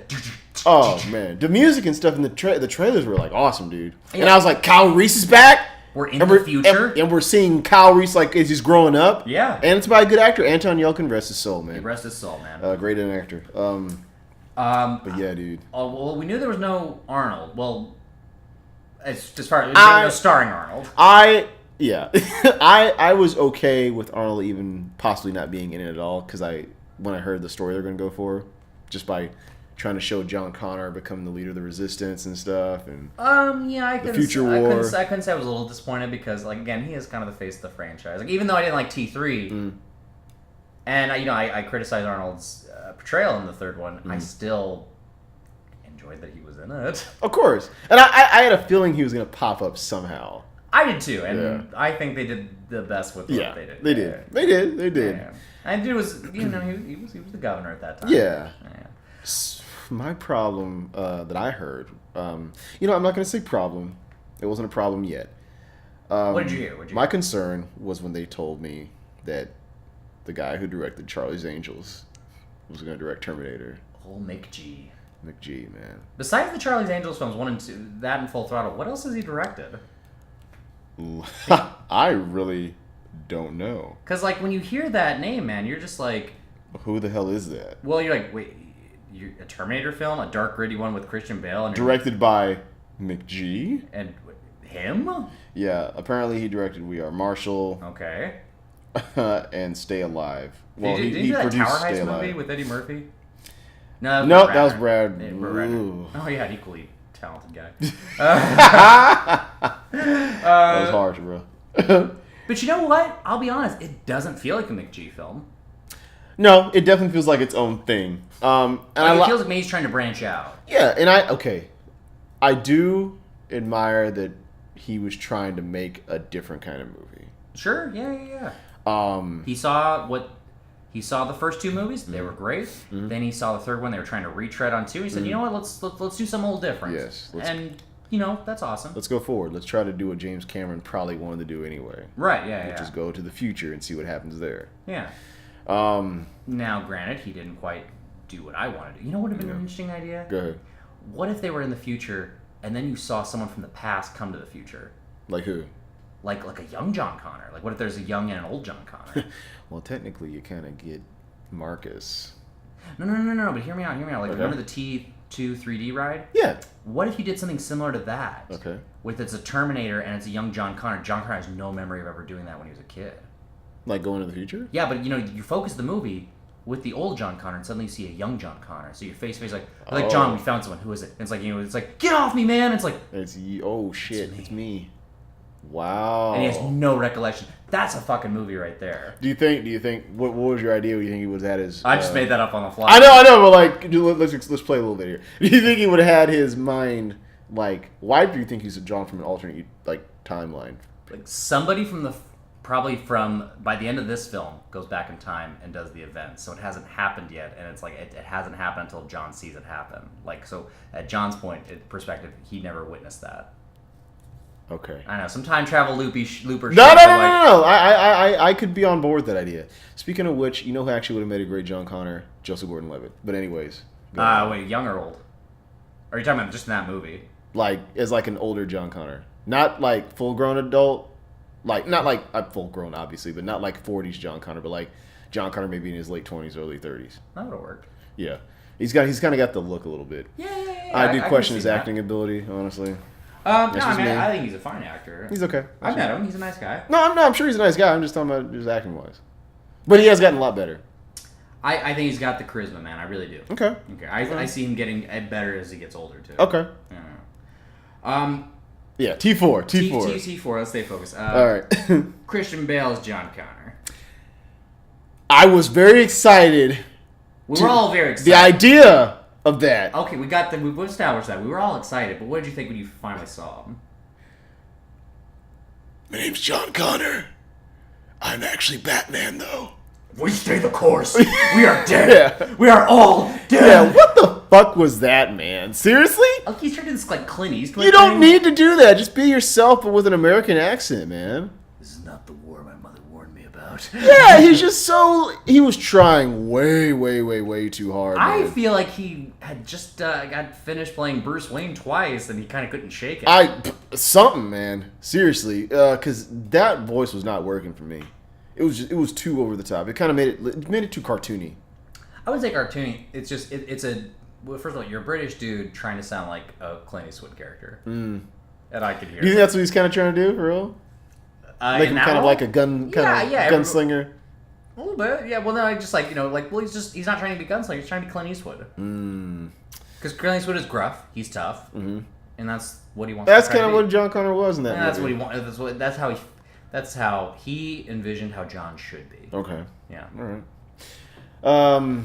Yeah. Ultimately, John. Okay. There are actually some great moments I feel in that movie with John Connor. Like, I actually really like the end, like fight scenes and all that stuff. Oh yeah. That stuff's good. When he's breaking Kyle out of the Skynet camp and all that stuff. When he's rejuvenating Marcus. Yeah, I thought all that stuff was really cool. Man. I even like the stare down, the face down with Marcus. You know? Yeah, that was pretty cool. You and me. Yeah. We've been at war. As long as either of us can remember. Before I was even born. That was cool, dude. Yeah, that show was good. I like the little goofy. It's like, what do you want me to tell them? Tell them, I'll be back. I kind of like. That actually chuckled. I was like, that's kind of funny. Because I was not expecting them to put any of those like one-liners in the movie. You know, and they slipped them in. If you notice, also that he has his old tape recorder too. Yeah, and that's Linda Hamilton who recorded some new things. Mm-hmm. And he has his little laptop device. Oh, from T2? Yep. Where he's on the bike, where he programs the bike. Where the fuck was he stashing that this whole time? I know, right? I don't remember him carrying that around in T3. They had some cool... Because in theory, this is supposed to take place like in the chronological way. You know, it's like because Kate's there. They never say that T3 didn't happen. Mm-hmm. Kate is there. Yep, she's pregnant, got kids, going on the way. Well, okay, so let me ask you this. Were you a little bummed that they didn't get Nick's doll? I was surprised more than bummed. I like I said, I didn't particularly enjoy him like the most in T3. Sure. But I was like, I'm interested to see where they go next. Like, why not go with him? Right. But see, this is what kind of kills me with a lot of franchises is the consistency and the continuity. I know some people like the X-Men films. They don't give a shit. They've recast how many girls have played Jubilee? Mm-hmm. That fucking drives me up the walls. Why I don't like the X-Men films. I know. Because there's so many inconsistencies, it drives me to the fucking wall, and it takes me out of the movie a little bit. Because I'm like, well, that's not the same person from the last movie. Mm-hmm. And I understand recasting happens, like an actor either doesn't want to come back, or there's disagreements, or an actor dies sometimes. God forbid. Of course. It should happen. But that was a problem with T3 from T2. It's like, well, it's not a referral. You could argue, well, it's been like 10 years. And with this, you could argue it's another 10 years or whatever, however long. They never... They stayed, but I can't remember. It's 2018. So, and that was... And I think T3 takes place in, like, 2007, technically. So, like, 11 years? Maybe. Yeah, okay. I don't know. So Nick Stahl turns into Christian Bale that time. This time... This timeline's fucked up. Right? I'm just waiting for someone to say, man, this timeline's fucked up. It really is, though, man. It so is. That's what I'd say if I was in those movies. We also had... do you want to talk about Christian Bale a little more? I'll tell you this. The reason... I know the reason they got him... Well, yeah, he was a bankable star. And it was Jonathan Nolan wrote the script, or co-wrote the script, right? Obviously, that doesn't mean shit. Nowadays. Yeah. Well, with that said, didn't he help write some of Westworld? I like Westworld. Oh, no, Westworld. I haven't seen any Westworld. I hear great things about it. It's really good. No. He didn't work with Terminator, though.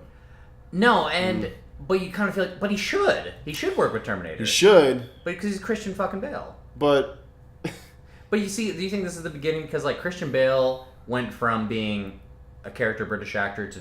Since Batman, now he's, a household name. And now he's a star. So they're like, we want a star. Didn't work. Didn't work? I mean, tried and failed. Didn't work. And it wasn't his fault. It was the movies and the writing and the direction's fault, man. I'll argue it's a little bit of everyone's fault in that. I argue it's a little of him and it's a little of them.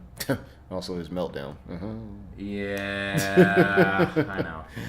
Damn, Christian. Come on, dog. All right, now let's talk about some of the other characters. Yeah. All right. Bryce Dallas Howard is well, Catherine. Before we move on to her, Yeah. we got our other star. Marcus. We got Marcus. We got Sam Worthington in his first starring role. Yeah, because this came out right before Avatar, right? This was his big breakout role. In fact, that was the smallest contribution that James Cameron has given was that he recommended him. They were originally going for people like Daniel Day-Lewis, Josh Brolin. Yes. That's such a weird variety. It's like, let's go for Daniel Day-Lewis, who's second choice. How about Josh Brolin? These are so widely different. And then you get Sam Worthington.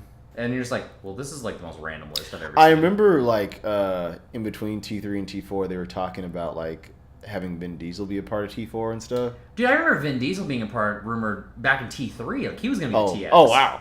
That'd have been interesting. And I remember even reading, I'll go even a step further. I remember they were talking about, okay, well, since Schwarzenegger is now going to be a politician, The Rock will take over, and he'll be the new Terminator. Like, he'll be a T-900 or something. That'd have been interesting. I can see The Rock probably pulling that pretty well. Coming in the shades and the leather jacket. Oh, me too. Yeah. Missed opportunity. Hell yeah. I'd be down with that. Post-Scorpion King. He still had hair. Old Scorpion King. Does he just shave his head because he's going bald, or does he just like the look? He shaves he's going bald.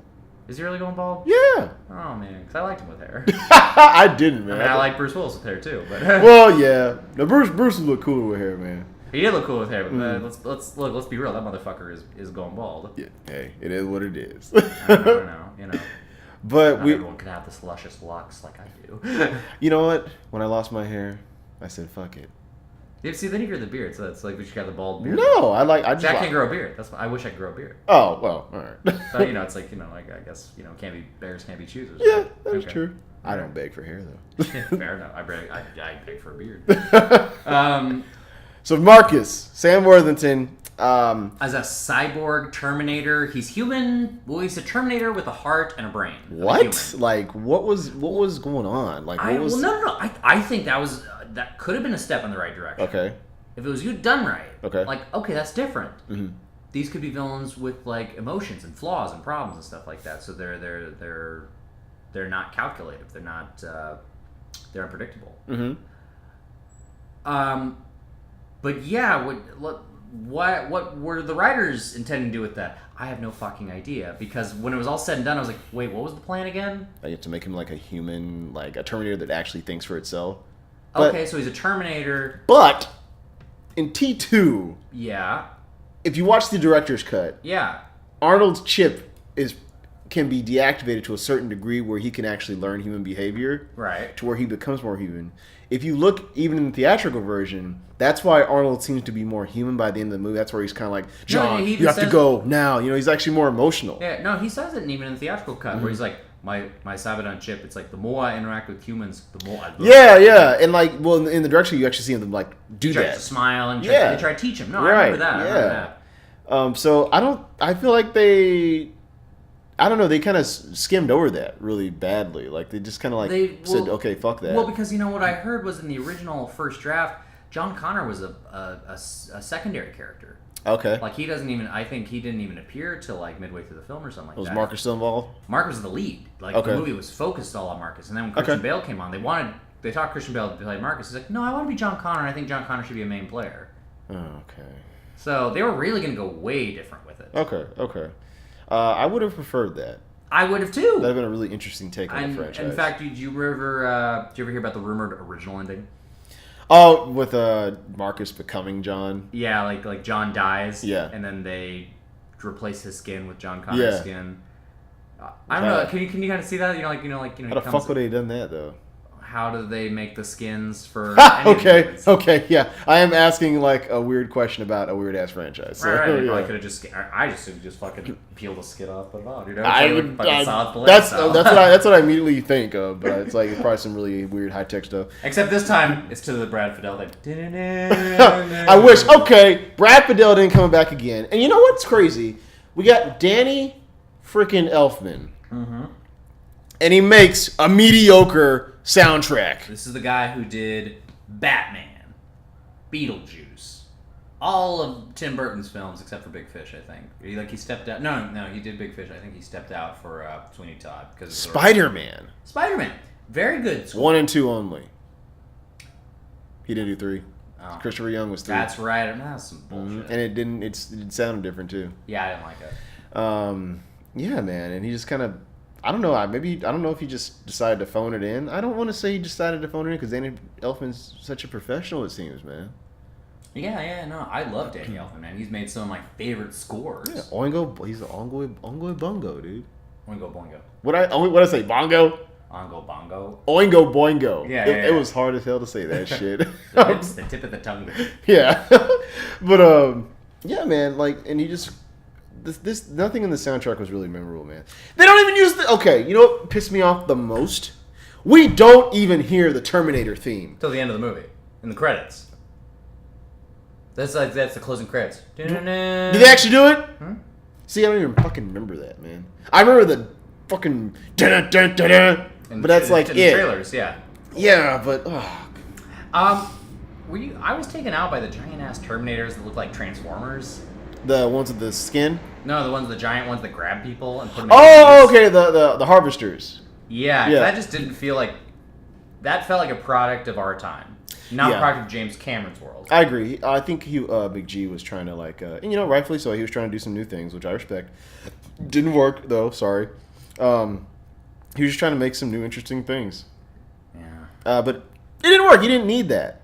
What do you think of Marcus as a character? Let me ask you that. Like, going back to Marcus for a second. What, like, the actor, like Sam Worthington playing Marcus? Sam Worthington has grown to be a fine actor.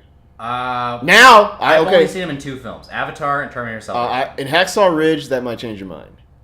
But is that him? Because I legitimately thought that was Jai Courtney. Because I cannot tell those fuckers apart some days. It's him. They look just alike, in my opinion. No. Funny enough, Jai, we'll talk about that in a minute, but Jai Courtney's also in the Terminator franchise. I know. And I said that. I said, well, I thought they just recast the same. They recast the same actor. No. So we got. No, Sam Worthington's actually a fine actor. Back then, he was kind of just like. Well, he was just kind of like breaking through, man. Yeah, he was an Australian actor. Right. He'd done a few Australian. And he had to do an English or American accent. Excuse me. My name. Yeah. Is Marcus. Actually, I do remember that from the teaser trailer. They had a really badass Nine Inch Nails song, "The Day the Whole World Went Away." One of my favorite Nine Inch Nails songs, and it's a great moment in the trailer. The trailer does it better than the actual movie does.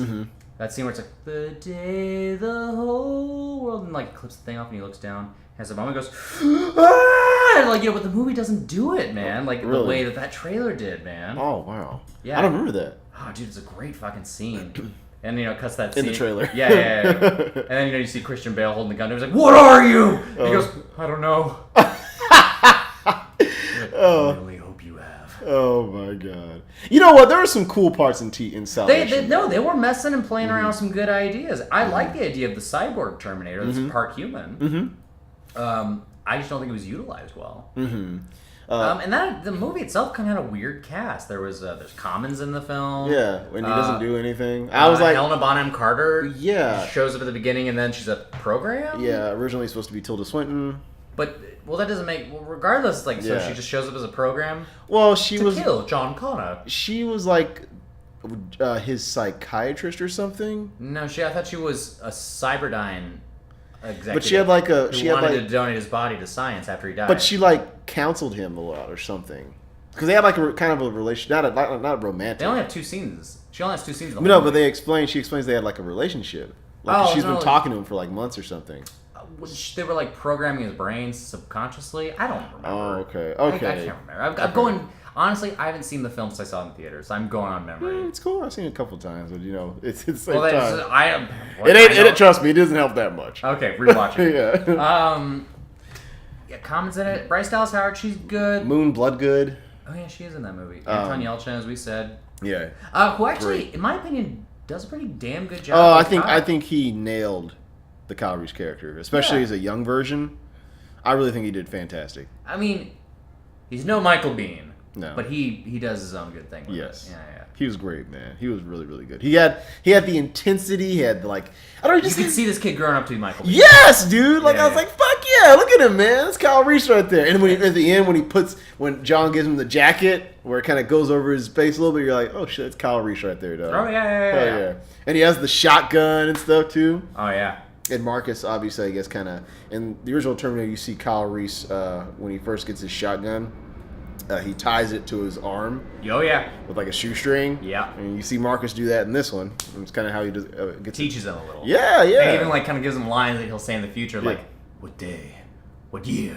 It's true. Yeah, when he first wakes up. So, because a lot of people criticize that it didn't feel like a Terminator film because there's no time travel. It's like, well, it kind of is. They just go forward in time. Yeah. The opening scene is 2003. Right. An homage to when Terminator 3 came out. You think that was what it was? I mean, I think that's that and the little dialogue of like in. Actually, do they give a date? Don't they? Like in the early, they just say in the early 20th century, Skynet attacked or something like that, right? For like the day, like it actually Judgment happened. Day. I think They don't give an actual day. They just say in the early 20th I think century. so, Just yeah. kind of like keep it safe. 'Cause Yeah. they're like, we saw what the fuckers in T3 did. We're never going to make that mistake. We're not going to say that didn't happen. We're not going to say it did, though. Right. Right. Well, I mean, there's Catherine Brewster is there. She's the connecting line. If she She was is. not in that movie, you could argue that T3 is not canon. Mm-hmm. But T3 kind of is canon now.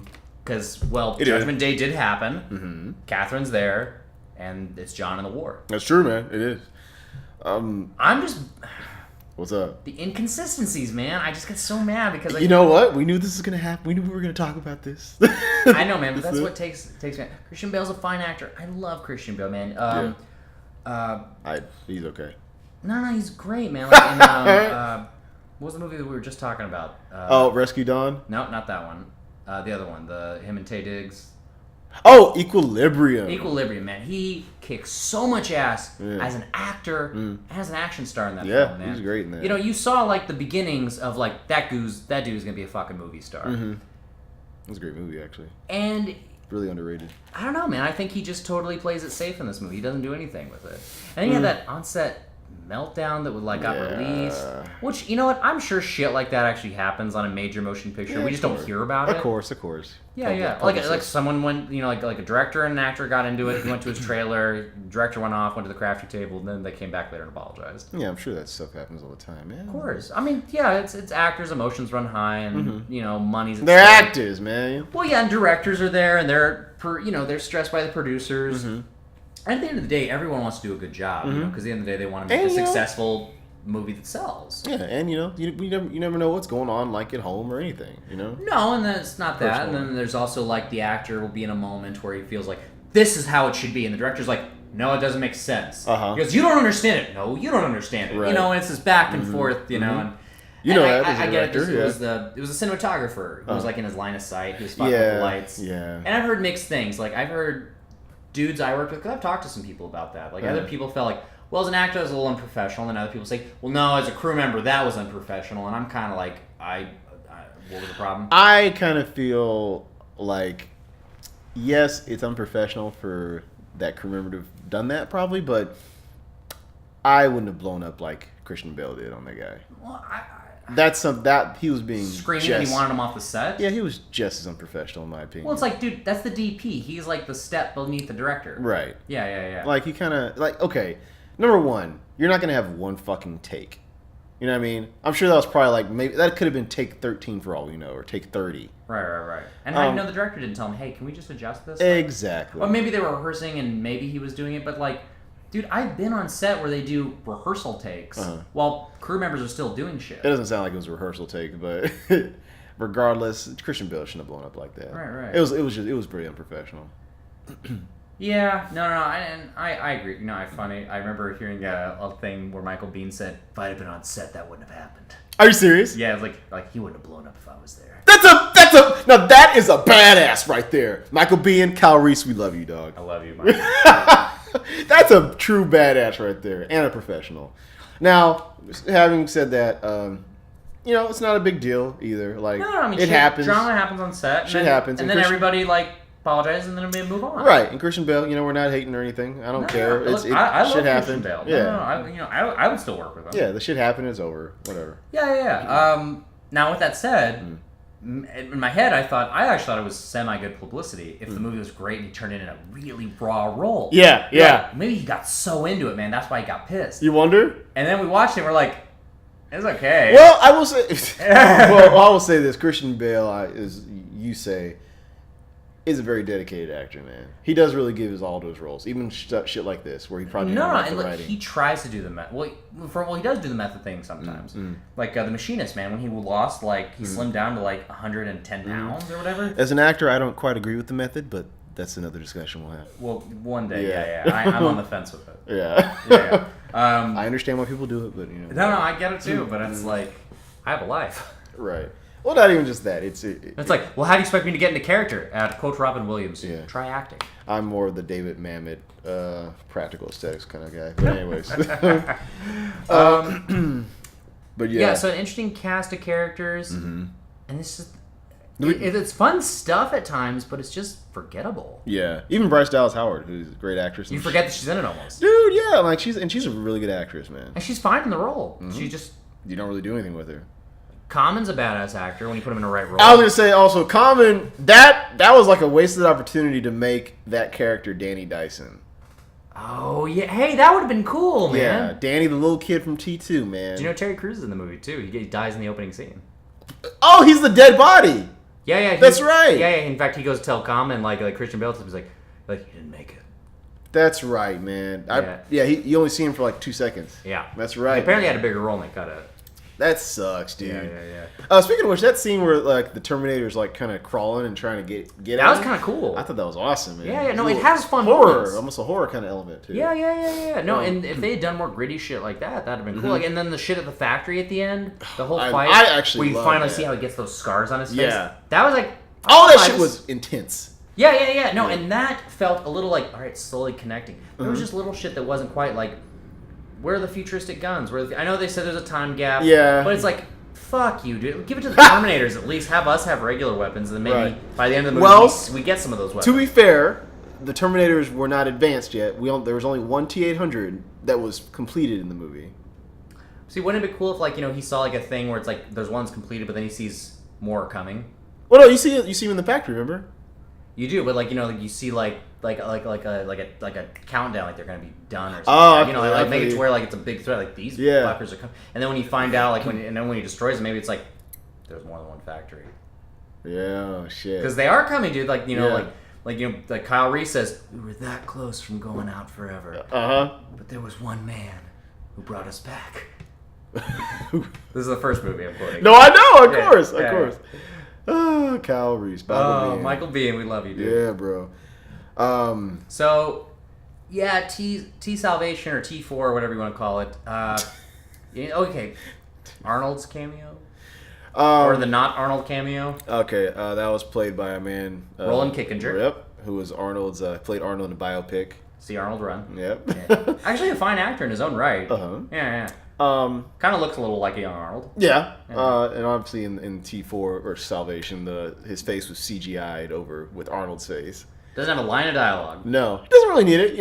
I feel like he did decent for what he had to do. No, but Roland, his voice naturally does sound like Arnold, so it's like, well, just give him a line or use an archive line. Well, I watched some clips from See Arnold Run, he sounds just like him. Oh, wow. And looks a little just like him, Okay, well, I wonder why they didn't use him. Maybe they felt it was kind of an insult, like if they didn't have Arnold himself, actually. But, I mean, why use his face, so... I guess, it's like just one line. What's one line? That's an excuse. But anyways, it was great to see the T1 T-800 come back with the 80s hair and shit, Oh, yeah, well, Christian Bale slaps me, just just looks at him. Yeah. And just it looks a little funny now. It did look a little fake, but you know what? When you're in the middle of a movie, or sometimes you suspend belief, and you kind of just go, you know what? I'm in there. It's okay. Okay. I mean, even though at the time I also had the same feeling. I was like, that looked kind of fake. But I was like, you know what? Whatever. Right. So the overall lasting impressions of the film. I feel like T4 was entertaining. Okay. It's not, obviously, not the best Terminator film. I wouldn't even put it in the same ballpark as the first two at all. Not at all. Honestly, it's like there's the first two, and then there's the sequels, and which is the best and the worst. exactly. Yeah.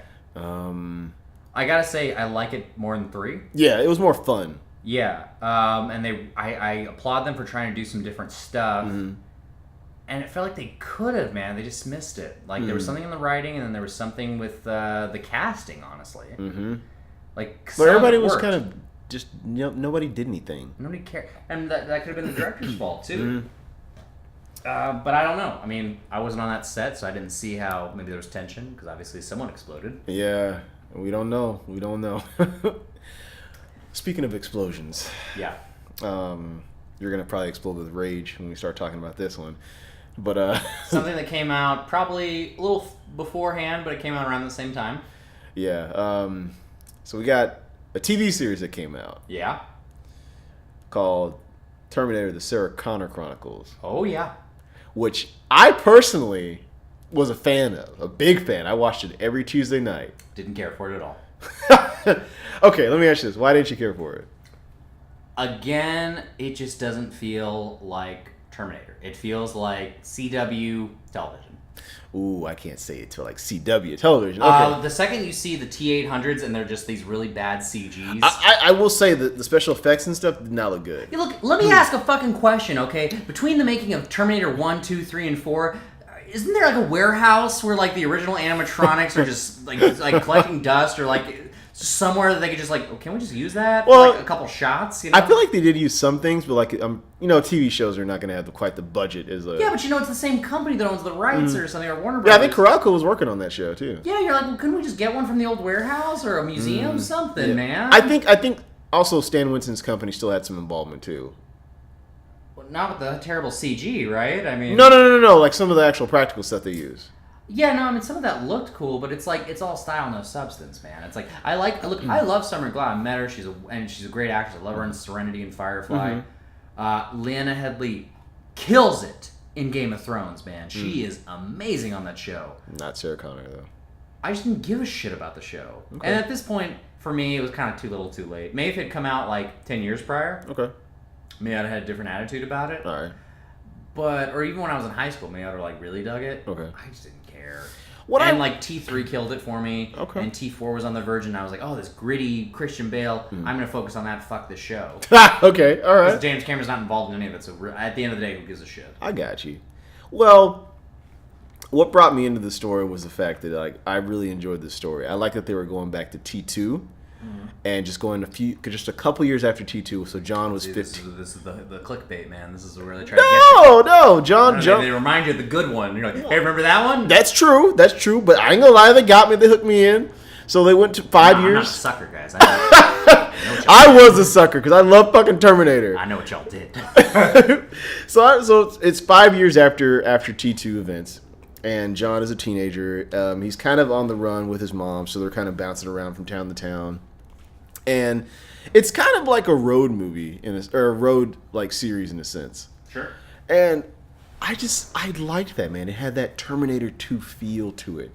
And the story and the writing was not bad, man. I didn't really care for Cromartie and all that stuff at first, who was the Terminator. They gave him a name. Didn't they have like a T-1000 that was working in an office or something that's like that? At the very end, almost the very end of the series, like in the second season. Oh, God. She's like a T... I forgot 1001 or something. Something, man. I forgot what it was. It's played by the Irish girl or Scottish girl from this band. I forgot her name, but anyway, she did okay. I didn't mind her. To quote something else that's mediocre, this is from Star Wars Episode 2, Attack the Clones. Obi-Wan. Good job. Oh my God! Come on. I know, because you know what? It doesn't deserve a good quote because no, come on. This show, I really feel like this show was really underappreciated. And underdeveloped, but that's just me. Okay, it might have been a little underdeveloped, but I feel like it was really underappreciated. And I as a Terminator fan, I'm a hardcore Terminator fan. I agree with you. Here's my thing. Yeah. With Terminator, you need a higher budget, and you go R-rated. You go like Netflix. They did some pretty edgy things in the show. Look, you gotta go R-rated or nothing. It's like you can't do this PG-13 bullshit. I agree, but at the time, Netflix wasn't even around. I don't think it was around, but I think it was still like HBO, DVD. Cinemax, Showtime. Yeah, but they probably couldn't afford that. For what they had, they did a great job. For syndicated television, that was fantastic. For syndicated television, Terminator, Sarah Connor Chronicles was fantastic. I'm telling you. It is what it is. That's all I'm gonna say. Okay. It is what it is, and it was a good show. Yeah, that's your opinion. It was a good show, man. No. Hey, look, if you liked it, that's cool. Okay, all right. I'm allowed to not like it. If you hate it, it's fine. If you hate it, it's fine. If you hate good stuff, it's okay. It's not that I hate it. I just wash my hands of it. Okay. All right. Like, Okay. I'll watch Terminator 3 before I watch. What? That was a bastardization of everything I know about this man. mean, like, and yours was a bastardization in a weekly television format. No, With man! bad CGI. Oh, no. I'm Okay. just- look, I'm The not- CGI, I will admit, was give it- pretty bad. I didn't like the actor who played John Connor either. He actually was okay. You know, I didn't like his old little emo haircut and stuff at first, but he did a pretty good job with the portrayal, man. It's okay. He felt like what John would probably be at 15. Okay. All right. I like this show. If you're a fan of Terminator, I will suggest that you go out and at least try to find the DVDs for Terminator the Sarah Connor Chronicles. You can find them on Amazon or something like that. And give the show a watch. Give that first season a chance. The second season is way better, but give that it takes some pretty crazy risks too towards the end, especially. Yeah, it's a slow burn. Yeah, give it a chance. Oh no, give it a chance. Give it a chance, and make your own opinion of it. Like if you're a Terminator fan, I really think you guys will like it. And if you hate it, it's okay too. It is okay. It is okay if you hate it. I mean, it got canceled for a reason. Okay. It was on syndicated television, and not everybody is okay. I'm gonna let that alone. So now that we talked about that one, Yes. Okay. let's talk about the nail in the coffin. Yeah. Let's make this is time to make you mad now. Let's talk No, about. I think this should make everybody mad. I mean, Yeah, I ain't gonna lie. That's gonna make me pretty pissed off too. I hated this. So after the wonderful theatrical, was it a flop? Terminator Salvation, was it a flop or did it make money? I think it was a box office success, but obviously the critics like destroyed it, right? Yeah. So it cost $200 million to make, which is a hell of a budget for what we got. Yeah, right. And what was it? Michael Ironside was in that, by the way. Oh yeah, I forgot he was in that. Yeah. He did a shitty role though. Yeah. And anyways, made $371 at the box office. With advertisement and everything, I don't know if that one broke. It probably didn't. Yeah, it probably didn't make all its money back. Right. Because they tell you the budget, but they never tell you how much they spend in promoting I know. it, which is like an additional. Some people say it's another $100 million. Some people I'm another sure. $50 million. Or Marketing costs a hell of a lot, man. Yeah, which you got to think like sometimes. Just release a trailer on the internet. Everybody movie fans, they're gonna know what it is. Yeah, exactly. You don't need to play it on the internet. You don't need to play it on just like put a couple YouTube trailers out. Yep. And if they got actors, and it's a franchise people know, I guarantee you, like, imagine how much money they'd save. A lot.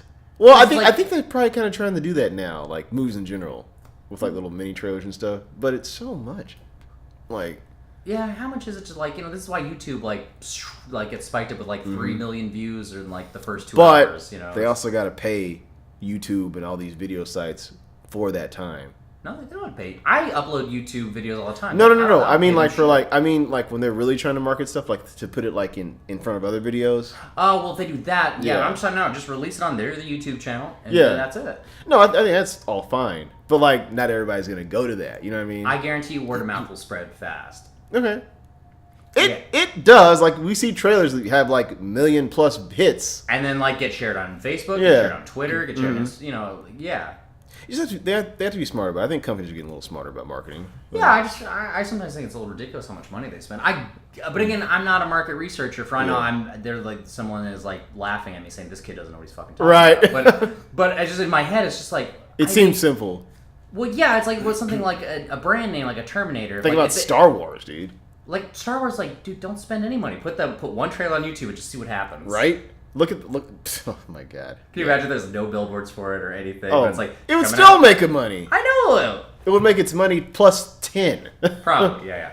So, okay, so we'll Yeah, it was yeah. okay. All right. Or maybe we'll allegedly broke even. I don't know. Yeah. We will find out later. So after that, after 2009 when it came out, were you ever like excited for another Terminator or hoping for another Terminator? I kind of felt like the franchise was. I heard a few rumblings here and there about a Terminator movie that was going to involve John Connor possibly coming back in time. To the past. Yes.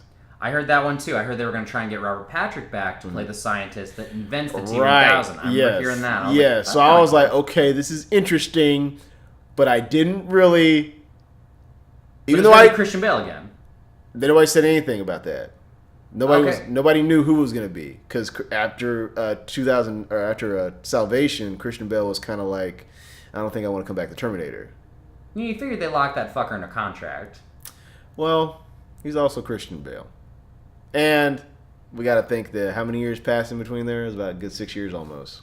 Between Genesis, Yeah. Which, that's probably enough for like a good 2 movies. Yeah. Yeah. But no, I heard things about like machines finally being able to come back in time too. Like actual like the Skynet machines, like the hunter killers and all that stuff. It's like a fucking gateway in the sky. Over Yeah, it's like I heard. You're like just an army of machines. Yeah, I heard there was like they found a way to like have the actual machines without like the human skin to come back in time. Like there was a bunch of really cool stuff they were trying to do. What if they had done like a weird like Cronenberg thing where it's like they just put like a giant human skin over those big things. As soon as they come through and then the skin rips off, it's machines. It's like blood chunks come out. Oh, and it was so sick and gnarly, man. Oh, dude, I can see like a Japanese movie doing that. Like it's not Terminator. Tetsuo the Terminator. Yeah, kind of like this giant like human blob flesh coming through. Like, what is coming through? And all of a sudden you just see like slowly rip apart like machine guns. And it's like humans. That'd have been pretty sick, man. Oh, man. Or if like the orb that come in is actually like made out of flesh or something. Yeah, would that be fucked up? That'd have been fucking cool, dude. Like a tanks come out that Hell like rolled in human flesh. Hell yeah. Like, that's gnarly, man. We're just picking at straws here, folks. I know. But it's fun. So fuck you guys. But this is what happens when Nick and Prince try to write a Terminator. Right. Okay. So yeah. What'd you hear? Did you hear anything crazy? Literally just what you said. Okay. I heard later after the fact, but we're not going to talk about that on this podcast. Okay. Of a script that was written. Right. You can mention and a pretty damn good script that was written. Mm-hmm. You told me. We'll talk about it later. Maybe never. Yeah. But it was just a damn good concept, and that's all I'll say about it. Okay. All right. We'll but the movie that we got. Yeah. Is with the movie what we got. So in 2015, Alan Taylor, who has directed a few episodes of Game of Thrones. He did Thor: The Dark World? Yeah, which I did not like at all. No? Was tapped to direct the 5th Terminator movie, Terminator Genesis. Or as some people on the internet like to make fun of, Genesis? Because it's like, why is it spelled that way? I don't know. That's dumb. That's like when sci-fi went SYFY. I still make fun of him for that. So fucking stupid. It is dumb. But, I wonder if that's kind of like the same damn reason. That's so dumb. It's really dumb. Yeah. So, Terminator Genesis is classified technically not as a sequel to any of the Terminators. It's a reboot. Kind of, but though you could kind of call it a sequel if you just pretend that they didn't recast anybody. Yeah. But goddamn, and this is where I get mad again, man, because like Anton Yelchin, and bless his heart, man, the boy has passed away, and he was such a talented actor. Oh yeah, man. There's no reason he couldn't have come back. In fact, a couple years had passed. It's fine if you recast John Connor. It's fine. I didn't give a shit about that. Christian Bale, whatever. Yeah. But Anton Yelchin, man, he had heart. And I'm going to say this, and I'll go on record. Yeah. Fuck Jai Courtney. Stop trying to make him a thing. It's never going to happen. Damn, dog. Oh, shit. You know what? I at least kind of liked him in Die Hard 5. Okay, they tried to make him like the new face of the Die Hard franchise. Didn't fucking work. They tried to make him the new face of the Terminator franchise. Didn't fucking work. They even tried to say Spartacus. Didn't fucking work. And guess they tried to make him in the Divergent movies. Didn't fucking work. And then they even tried to put him in Suicide Squad. Oh, he'll be the funny Australian guy. Didn't fucking work. Stop trying to make him a fucking thing. He's not very passionate about this at all. No, it's just look. Okay, look. I don't think he's a bad actor. In fact, Suicide Squad in the trailers, I thought, okay, he might work. Yeah. Then I saw the movie. It's like, I don't know who in Hollywood he's sleeping with or who he sucked, man. But I don't know how he gets these fucking roles, man. Because damn, you want some more haterade? You a little dehydrated over there, dog. I know. I'm just saying, man, like, he's got either the best fucking agent in this town or what, but, like, Jesus fucking Christ, man. It's like, he's in flop after flop after flop that, doesn't work. And we all make fun of him. what Nick is trying to say, y'all, is that and especially Jai Courtney, if you're listening, he doesn't hate you, man. It's just Hate's a we strong feel. Jai, I'd have to get to know you to hate you. Yeah, the roles that you're getting, they're just not really fitting you. It's not you. It's you. Just Jai. I tried. I'm gonna just let it go. Jai. I'm sure you're good people, man. I'm sure you're a nice guy. I don't hate you personally. I'm sure you could act me under the table, man. I'm sure you could drink me under the table. I'm sure you could beat my ass under the table. But I don't know, man. It's like, you know what? Maybe it's not even you, man. Maybe it's the scripts, and maybe you're a victim of this. And I really actually enjoyed him, man, in Suicide Squad. I'm right. The movie. You should have seen the look he just gave me. It's okay. Well, he's not a terrible actor. Okay. Suicide Squad, I feel, is a whole nother podcast. Yeah. I'll just say that I felt Suicide Squad could have been a great film if they had went with the initial trailer they'd released at Comic-Con. That tone, that darkness could have worked fine. Yeah. And you don't kill Adam Beach in the first fucking 5 minutes he's on screen. Thank you. He's a great actor, and he's one of the few great working Native Americans in the film industry. Oh, yeah, no. And there's many of them, but why kill him off? Yeah. Come on, man. Yeah. Like, Native Americans need more roles like on screen. We're also talking about a movie with the only Asian actress wearing a Japanese mask. That is true, man. So... Yeah. Colored actors, man. Come on, man.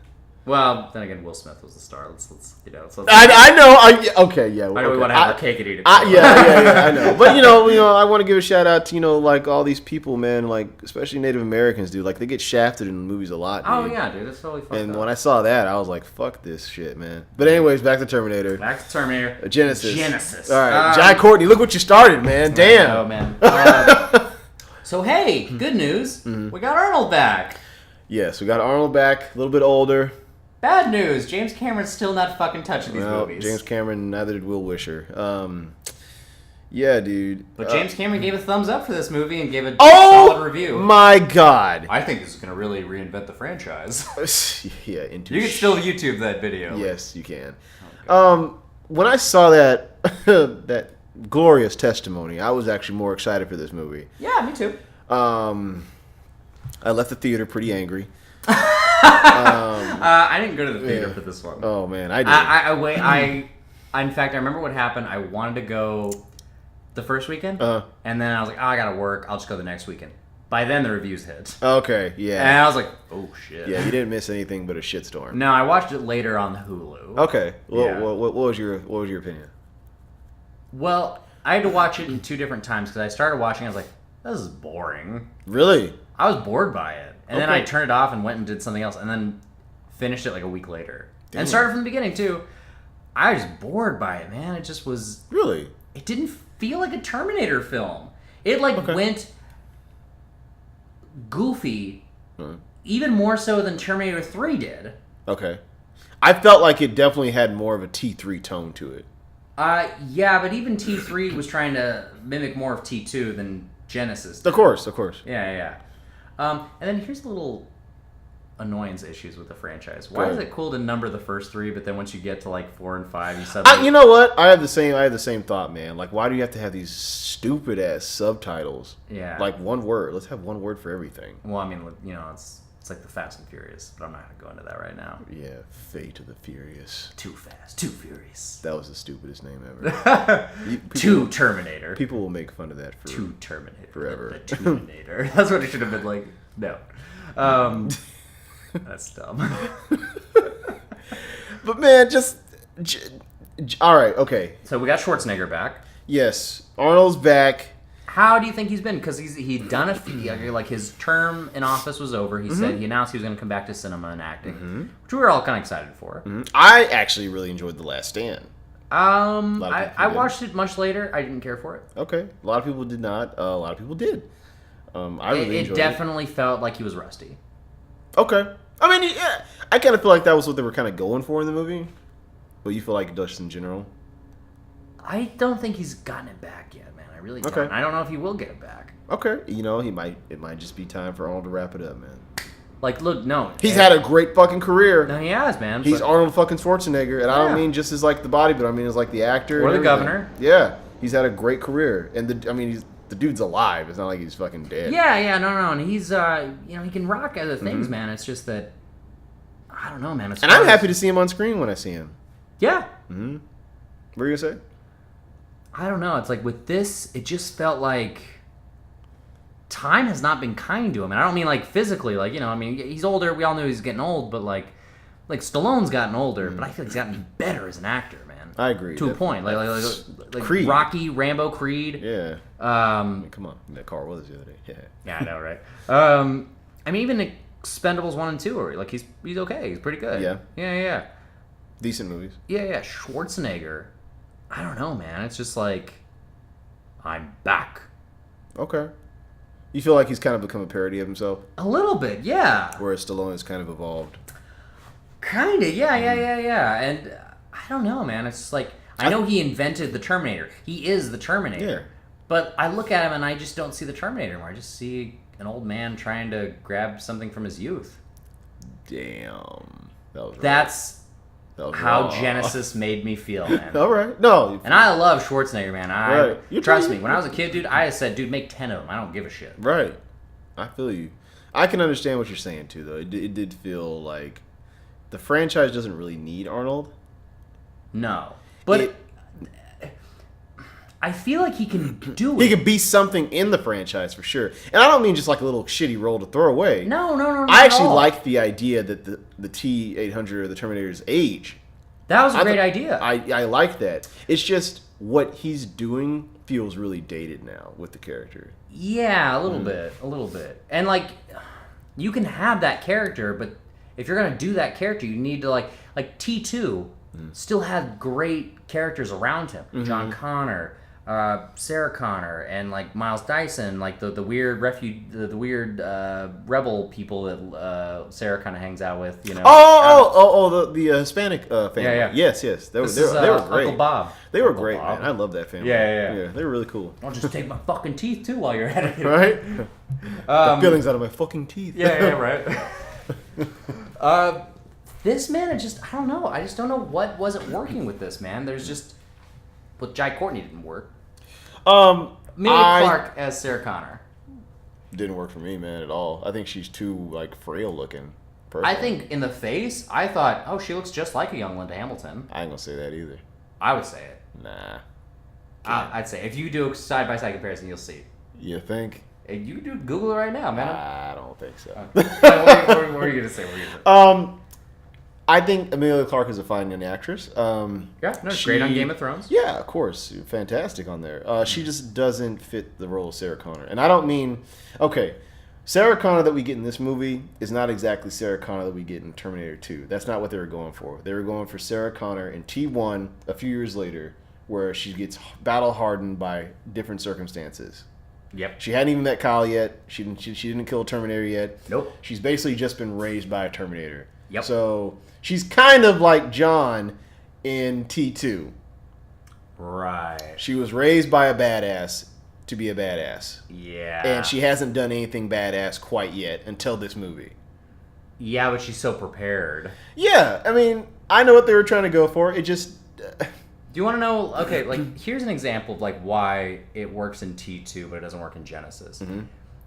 In the opening scene, she's in a mental institution because, in theory, dude, she is prepared for everything. Yeah, and she would look crazy to regular people. Yeah. She got shot and arrested. Yeah. She tried to blow up the computer plant. She got shot and arrested. Like, they still make her a human, like, a flawed character. Yes. Like, it's like, if somebody told me, Nick, the Doomsday button is going to be pressed on this day, if I went, I could make videos on YouTube, I could tweet about it every day, Facebook every day, talk to everybody. I'm going to look like a fucking crazy dude. Nobody would believe that. Like, yeah, it's like, oh, this dude's trying to start a cult, man. Like, at the end of the day, it's like, no, I'm just saying, hide in a bunker, dude, or something. Or don't press the damn button. Right. Yeah, nothing was also another thing. They did the whole damn prophetic shit, kind of. Oh, yeah. It's too perfect. Like, they know everything when everything's there's no stakes. And, okay, they try to make stakes by saying, oh, we don't know what's going to happen. The future's unpredictable.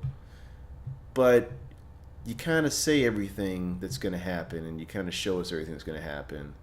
And wait, so like they built an entire underground sewer lair with barrels of acid conveniently hanging it above in this one room so you could shoot it in case a T-1000 comes. Yeah. So did Arnold know about T-1000? Like, oh, hey, by the way, there are T-1000s and they're liquid metal and we have to kill them this way. Somehow, man. Somehow, like, I don't know. I heard somebody say that it's implied that he's actually the same Terminator from T2, but that's just a rumor. That's... How? He's burned. He's melted. He's molten lava. I don't know. It's like he's the same one, but from a different timeline. That's like one of the rumors. But anyway. Just suck my fucking wiener. Yeah. like, but man,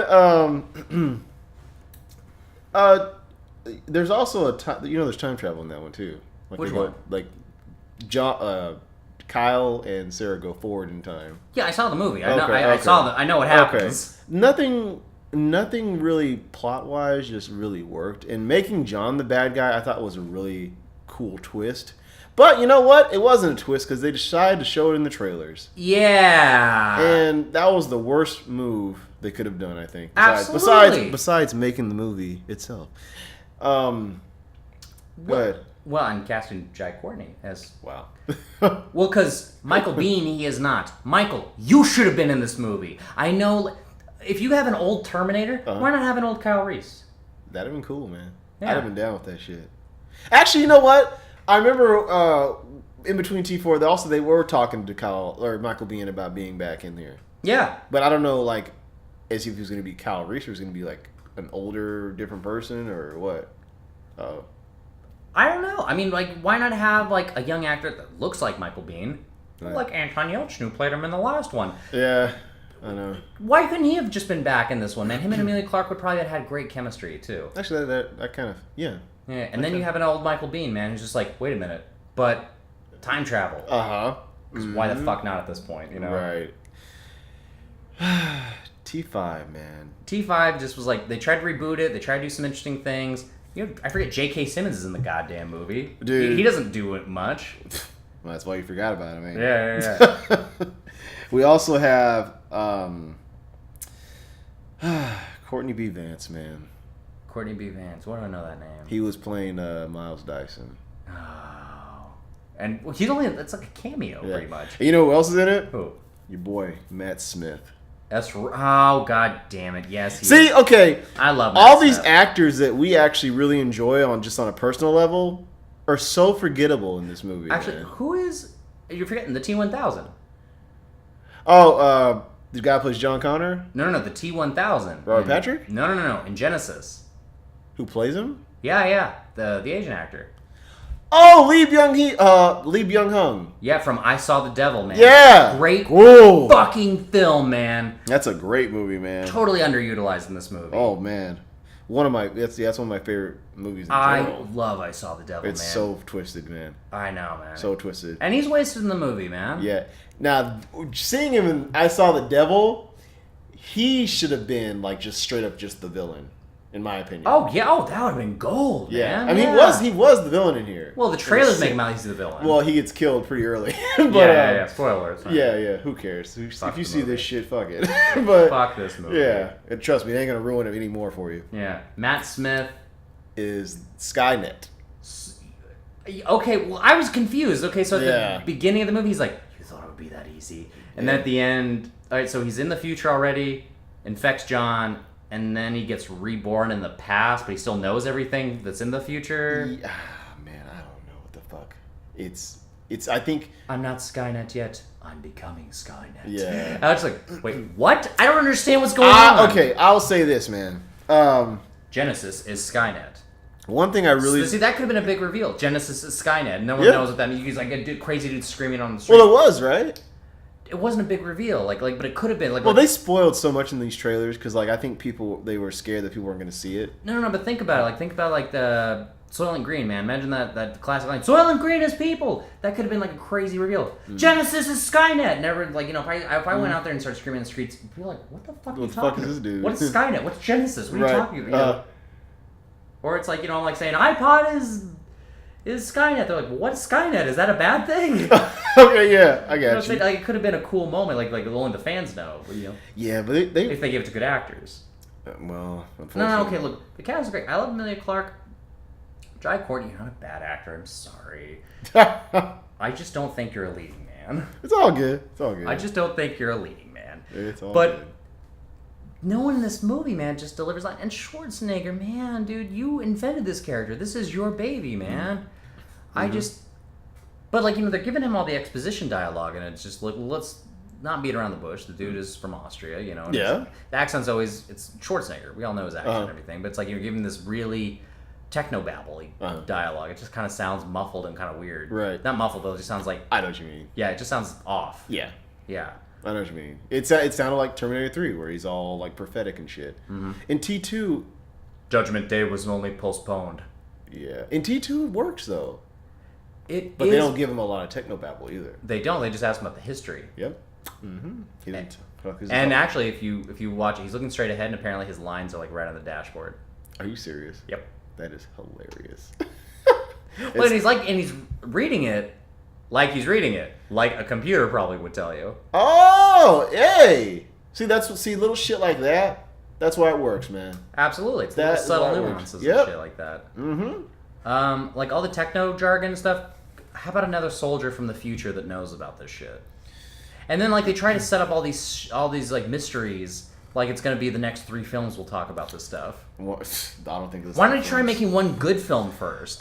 This movie, well, surprisingly made $440 million at the box office. What was the budget on it? 155. That's 50 less than the last one. Huh. And it actually, well, you know what? Terminator Salvation is in this case the superior film to this. Yeah. So having a lower budget like this doesn't make a lot of sense to me. Because it definitely had way more special effects and stuff. What was the budget? Just remind me, like on the original Terminator. Let's take a look. Yeah, cause I thought this kind of stuff always makes me curious. Like, well, and granted, it's like I feel like sometimes you can make a blockbuster on like a smaller budget. What was the budget? $6.4 million. Oh my god, man! And you know what they made at the box office? What? Made shit. $78.3 million, which is actually probably kind of high for inflation. But No. Think about that. That's your budget's $6 million. You make $70 million at the box office. That's a fuckload. That's more than that's more than 100% of your budget. That's like 5%. Yes. Yeah. Dude, T2 was only made for $102 million. Really? Isn't that so weird that like they feel very close in tone and like style? Yeah. When really like the budget was like this and this. Way bigger. Yeah. It's like $519 at the box office. Right. Well, I mean, it's like a movie like Split, and then its sequel is The Dark Knight. Mm-hmm. It's like what? Way much more money. Yeah, it's just that always flabbergasts me, man. Yeah. T5, man. Genesis. Genesis. What else could we even say about it, man? Oh, okay. I want to say that I actually really enjoyed the opening of that movie. That's nice. I liked the. That's nice, Fred. I liked the future war sequences. What I didn't like was how they gave everybody like this weird armor shit. Oh yeah. Like, dude, okay, that's what I love about the original 2, man. Like they're just in like fatigues. Yeah. Like, okay, like Michael Bihn's rocking the Solid Snake look on. Yeah. Well, that's who Solid Snake's look for the cover art was based off. Yeah. But it's like they know, like if they get shot. The body armor's not going to do shit. Why would you have body armor? Yeah, it's like it's a waste. It's just going to weigh you down. It's totally a waste. James Cameron's a fucking genius for shit like that. Little shit like that, dude. Yeah, little nuances.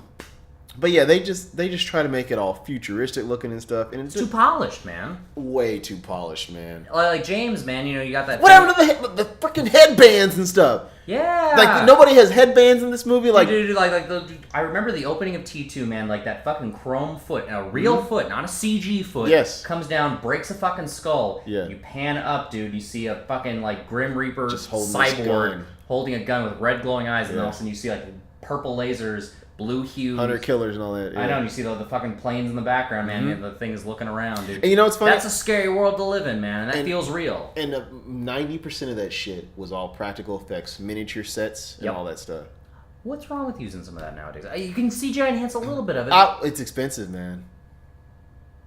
I know. If it's the truth, all that stuff is expensive. Surely there's a dude who does miniatures for a living who's just like, one day my phone will ring. Well, it's not that people aren't doing took it. My job. Well, no, I don't think it's not that people aren't doing it. It's just that it takes a lot of time and like resources to do miniatures and stuff. I don't know. They want to crank these movies out in like a year. Yeah, so CGI is so quick and easy, but you know, quick and easy doesn't always mean good. I mean, look at Star Wars. Look at McDonald's. That's quick and easy. Yeah, you know, junk food, like you said. Well, I mean, like, you know, I had a dude. Like, I was at a Pete's Coffee the other day. Mm-hmm. And dude was in line. He started saying like, "I just want a refill on coffee." And you know, like, "Oh, it's $1.10." Like, well, at Starbucks, it's only 50 cents. And I'm kind of like, yeah. And a cheeseburger at McDonald's is 99 cents. But if I want to go to the counter and pay 15 to 20 bucks for a good burger, right, I'm gonna pay for a good burger. Right. If I want cheap, I'll get cheap. And if I want the nice stuff, I pay a little extra for the nice stuff. That's true, man. It's like there's quality and quantity, man. It's like, and that's, you know, like trying to chew this dude out. You know, but it's like it's the same with this movie stuff, man. It's like, yeah, CG is good, and sometimes it works well when it's used right. But there's just something about putting something physical in front of a camera, man. It's like, it really is. And I know it takes a lot of time to probably build a full-looking T-800 skeleton, but it looks, God, man, it looks so damn good in that movie. Like, it's all shiny and shit like that. Well, you know what? You know, and it's shiny, but it's still, it's like a scary shiny. Yes, dude. Well, you know what it is? What's that? It's real, man. Yeah. It's real. It's right there in front of those people, and it's right in front of us. Yeah. And yeah, it's on film, but like, film captures everything, man. That shit is real. When you see CGI, the human eye, the human mind knows, like, we know fake shit, man. Yeah. Even if it can look as real as fuck. That's why you have the uncanny valley. You're right. It's why people get taken out of movies. Yeah, and that's like the problem with Genesis, even with the opening, dude. Those T-800s, they're all CG. Yes. And they look like garbage, in my opinion. They look too polished. They look like a video game. Yeah. You know, like, I'm looking at a PS4 right now. It's like, it looks like I could play Genesis, I like that's the opening level. You know the movements when they're moving, it's just all bouncy and stuff. Yeah. When you saw the T-800, like in the first Terminator, even it was limping. It's like, but like, you know, it was still like moving like a person. It moved like I imagine an actual robot would move. Yeah. Like well, it's like kind of like a person. Yeah. Exactly, man. You were gonna say something. I mean, what more about that movie can I say that hasn't already been said? I got nothing, man. It's like that is true. I was trying to think of something too, man. I was like, I got nothing. There's really nothing we could say. I mean, I have ideas that could have improved it. I mean, if somebody threw me, well, I would have said, well, look, Anton Yelchin should have been. Yeah, expand upon your idea. What would you have done? What I have done? Yeah. Oh gosh, man, I don't know. You're a director. You're a writer too. So. How would you have saved the Terminator franchise? You and I. Well, I don't know if there's a way to save it, but there's a way to just. We're not going to talk about our idea specifically. Well, you know, here's the thing. There's not an idea to save it, but maybe there's an idea for a good movie. Okay. You know, Kyle Reese, I feel like, is an unsung hero in the franchise. They've tried to focus on him. Like, the first movie is the closest. Like, man, that's Kyle fucking Reese. Salvation sets up seeds that you could, like, you know, he could be the focus. Maybe in a sequel. Then they did Genesis. He always should have been the focus, in my opinion. Since T2? Post T2. Yeah, since T2, yeah. Maybe. He should have been, I think he should have been the star, man. If there was a way to bring Michael Biehn back that made sense, I would say do that. I mean, if you can bring back an old Arnold with an alternate timeline, why not bring back Michael Biehn and Arnold? Put those two together. I think you can do just have that character, but you got to have the right person to play him, man. Because they've tried. Yeah, his name's Michael Biehn. He is perfect. Hey, Anton Yelchin did a good job. No, Anton Yelchin, but you know, and Jai Courtney, well, no, here's the thing. It's like, look, bring a little. He was awful. There's a right way to do it. Like Genesis, there's a right way. Like you bring a little old and you bring a little new. You bring an aging like Kyle Reese where it makes sense. You bring an aging T-800 where it makes sense, and the future that we know doesn't exist anymore. 97 was when Judgment Day was supposed to happen. We're in 2017. Technically, Judgment Day should have happened 20 years ago for us. Yeah. When I was 10. Yeah. We should be Kyle Reese's right now in the fucking war. Right. Yeah. I think sometimes, to quote a friend, maybe you need to burn down the forest and start fresh. Well, this was a reboot, kind of. No, but there's a better way to do it. Like, what's in the further future? Like, what if we're here now, and it's just like it is now, and that version of Skynet is like a relic. Okay. and there's something even worse down the road, like from 2017 now, like say it's in 2085 or something like that. Okay. But would it resemble James Cameron's dystopian future, or is it something even worse than we can imagine? Huh. Okay. That's all I'll say. Maybe like those are ideas I would play with. Okay. Okay. And I'd bring a little old and then bring some new. But new up and coming. And Genesis had some ideas like Home Dude who was in I Saw the Devil. Great choice. Yeah. Didn't utilize him very well. No. Emilia Clarke, I see why they went with her. She's going to be in the new Han Solo movie. Mm-hmm. We'll see how she does in that. I love her on Game of Thrones. She's a force in that show. Mm-hmm. Literally. Jack Courtney, get out of my face. I can feel you right now, dude. You're probably like, I'm going to give this Nick a piece of my mind. I'm like, yeah, give me a piece of your mind, Australian motherfucker.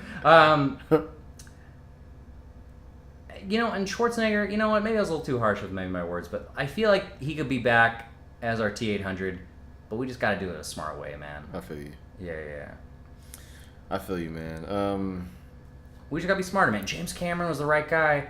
Terminator has just... I love this franchise, man. Dude, the first two films are masterpieces. Yeah. And dude, I even though like we're talking some mad shit on like a lot of the franchise. Yeah. I'll still go see every new one. Dude, yeah. I love this franchise as a whole. I am a dedicated diehard fan. Do you think one of the problems is that they went PG-13? That's one of many problems. I mean, like, where do you think, like, where did the line in the sand get drawn for you? Like, where'd I go? Like, where'd you see it fall off? Like, all right, it's off the bandwagon. 3. But I mean, what was the cause? You said it's one of many causes. Like, what was the one big thing you think? It's that writing, man. When they lost William Wisher too.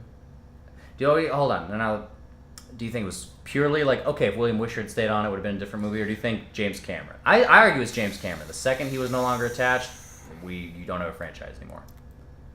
I think it's mostly James, but you got to remember too, though, William Wisher had a big part in it too. No. Look, I get it, but you're saying like if William Wisher had, let's hypothetically, if William Wisher was no longer around and it was just James, and James could still do 3. Yeah, even James Cameron. No. But I'm saying like you could do it without Will Wisher. James Cameron is, in my opinion, the bigger piece. It's his world. Okay.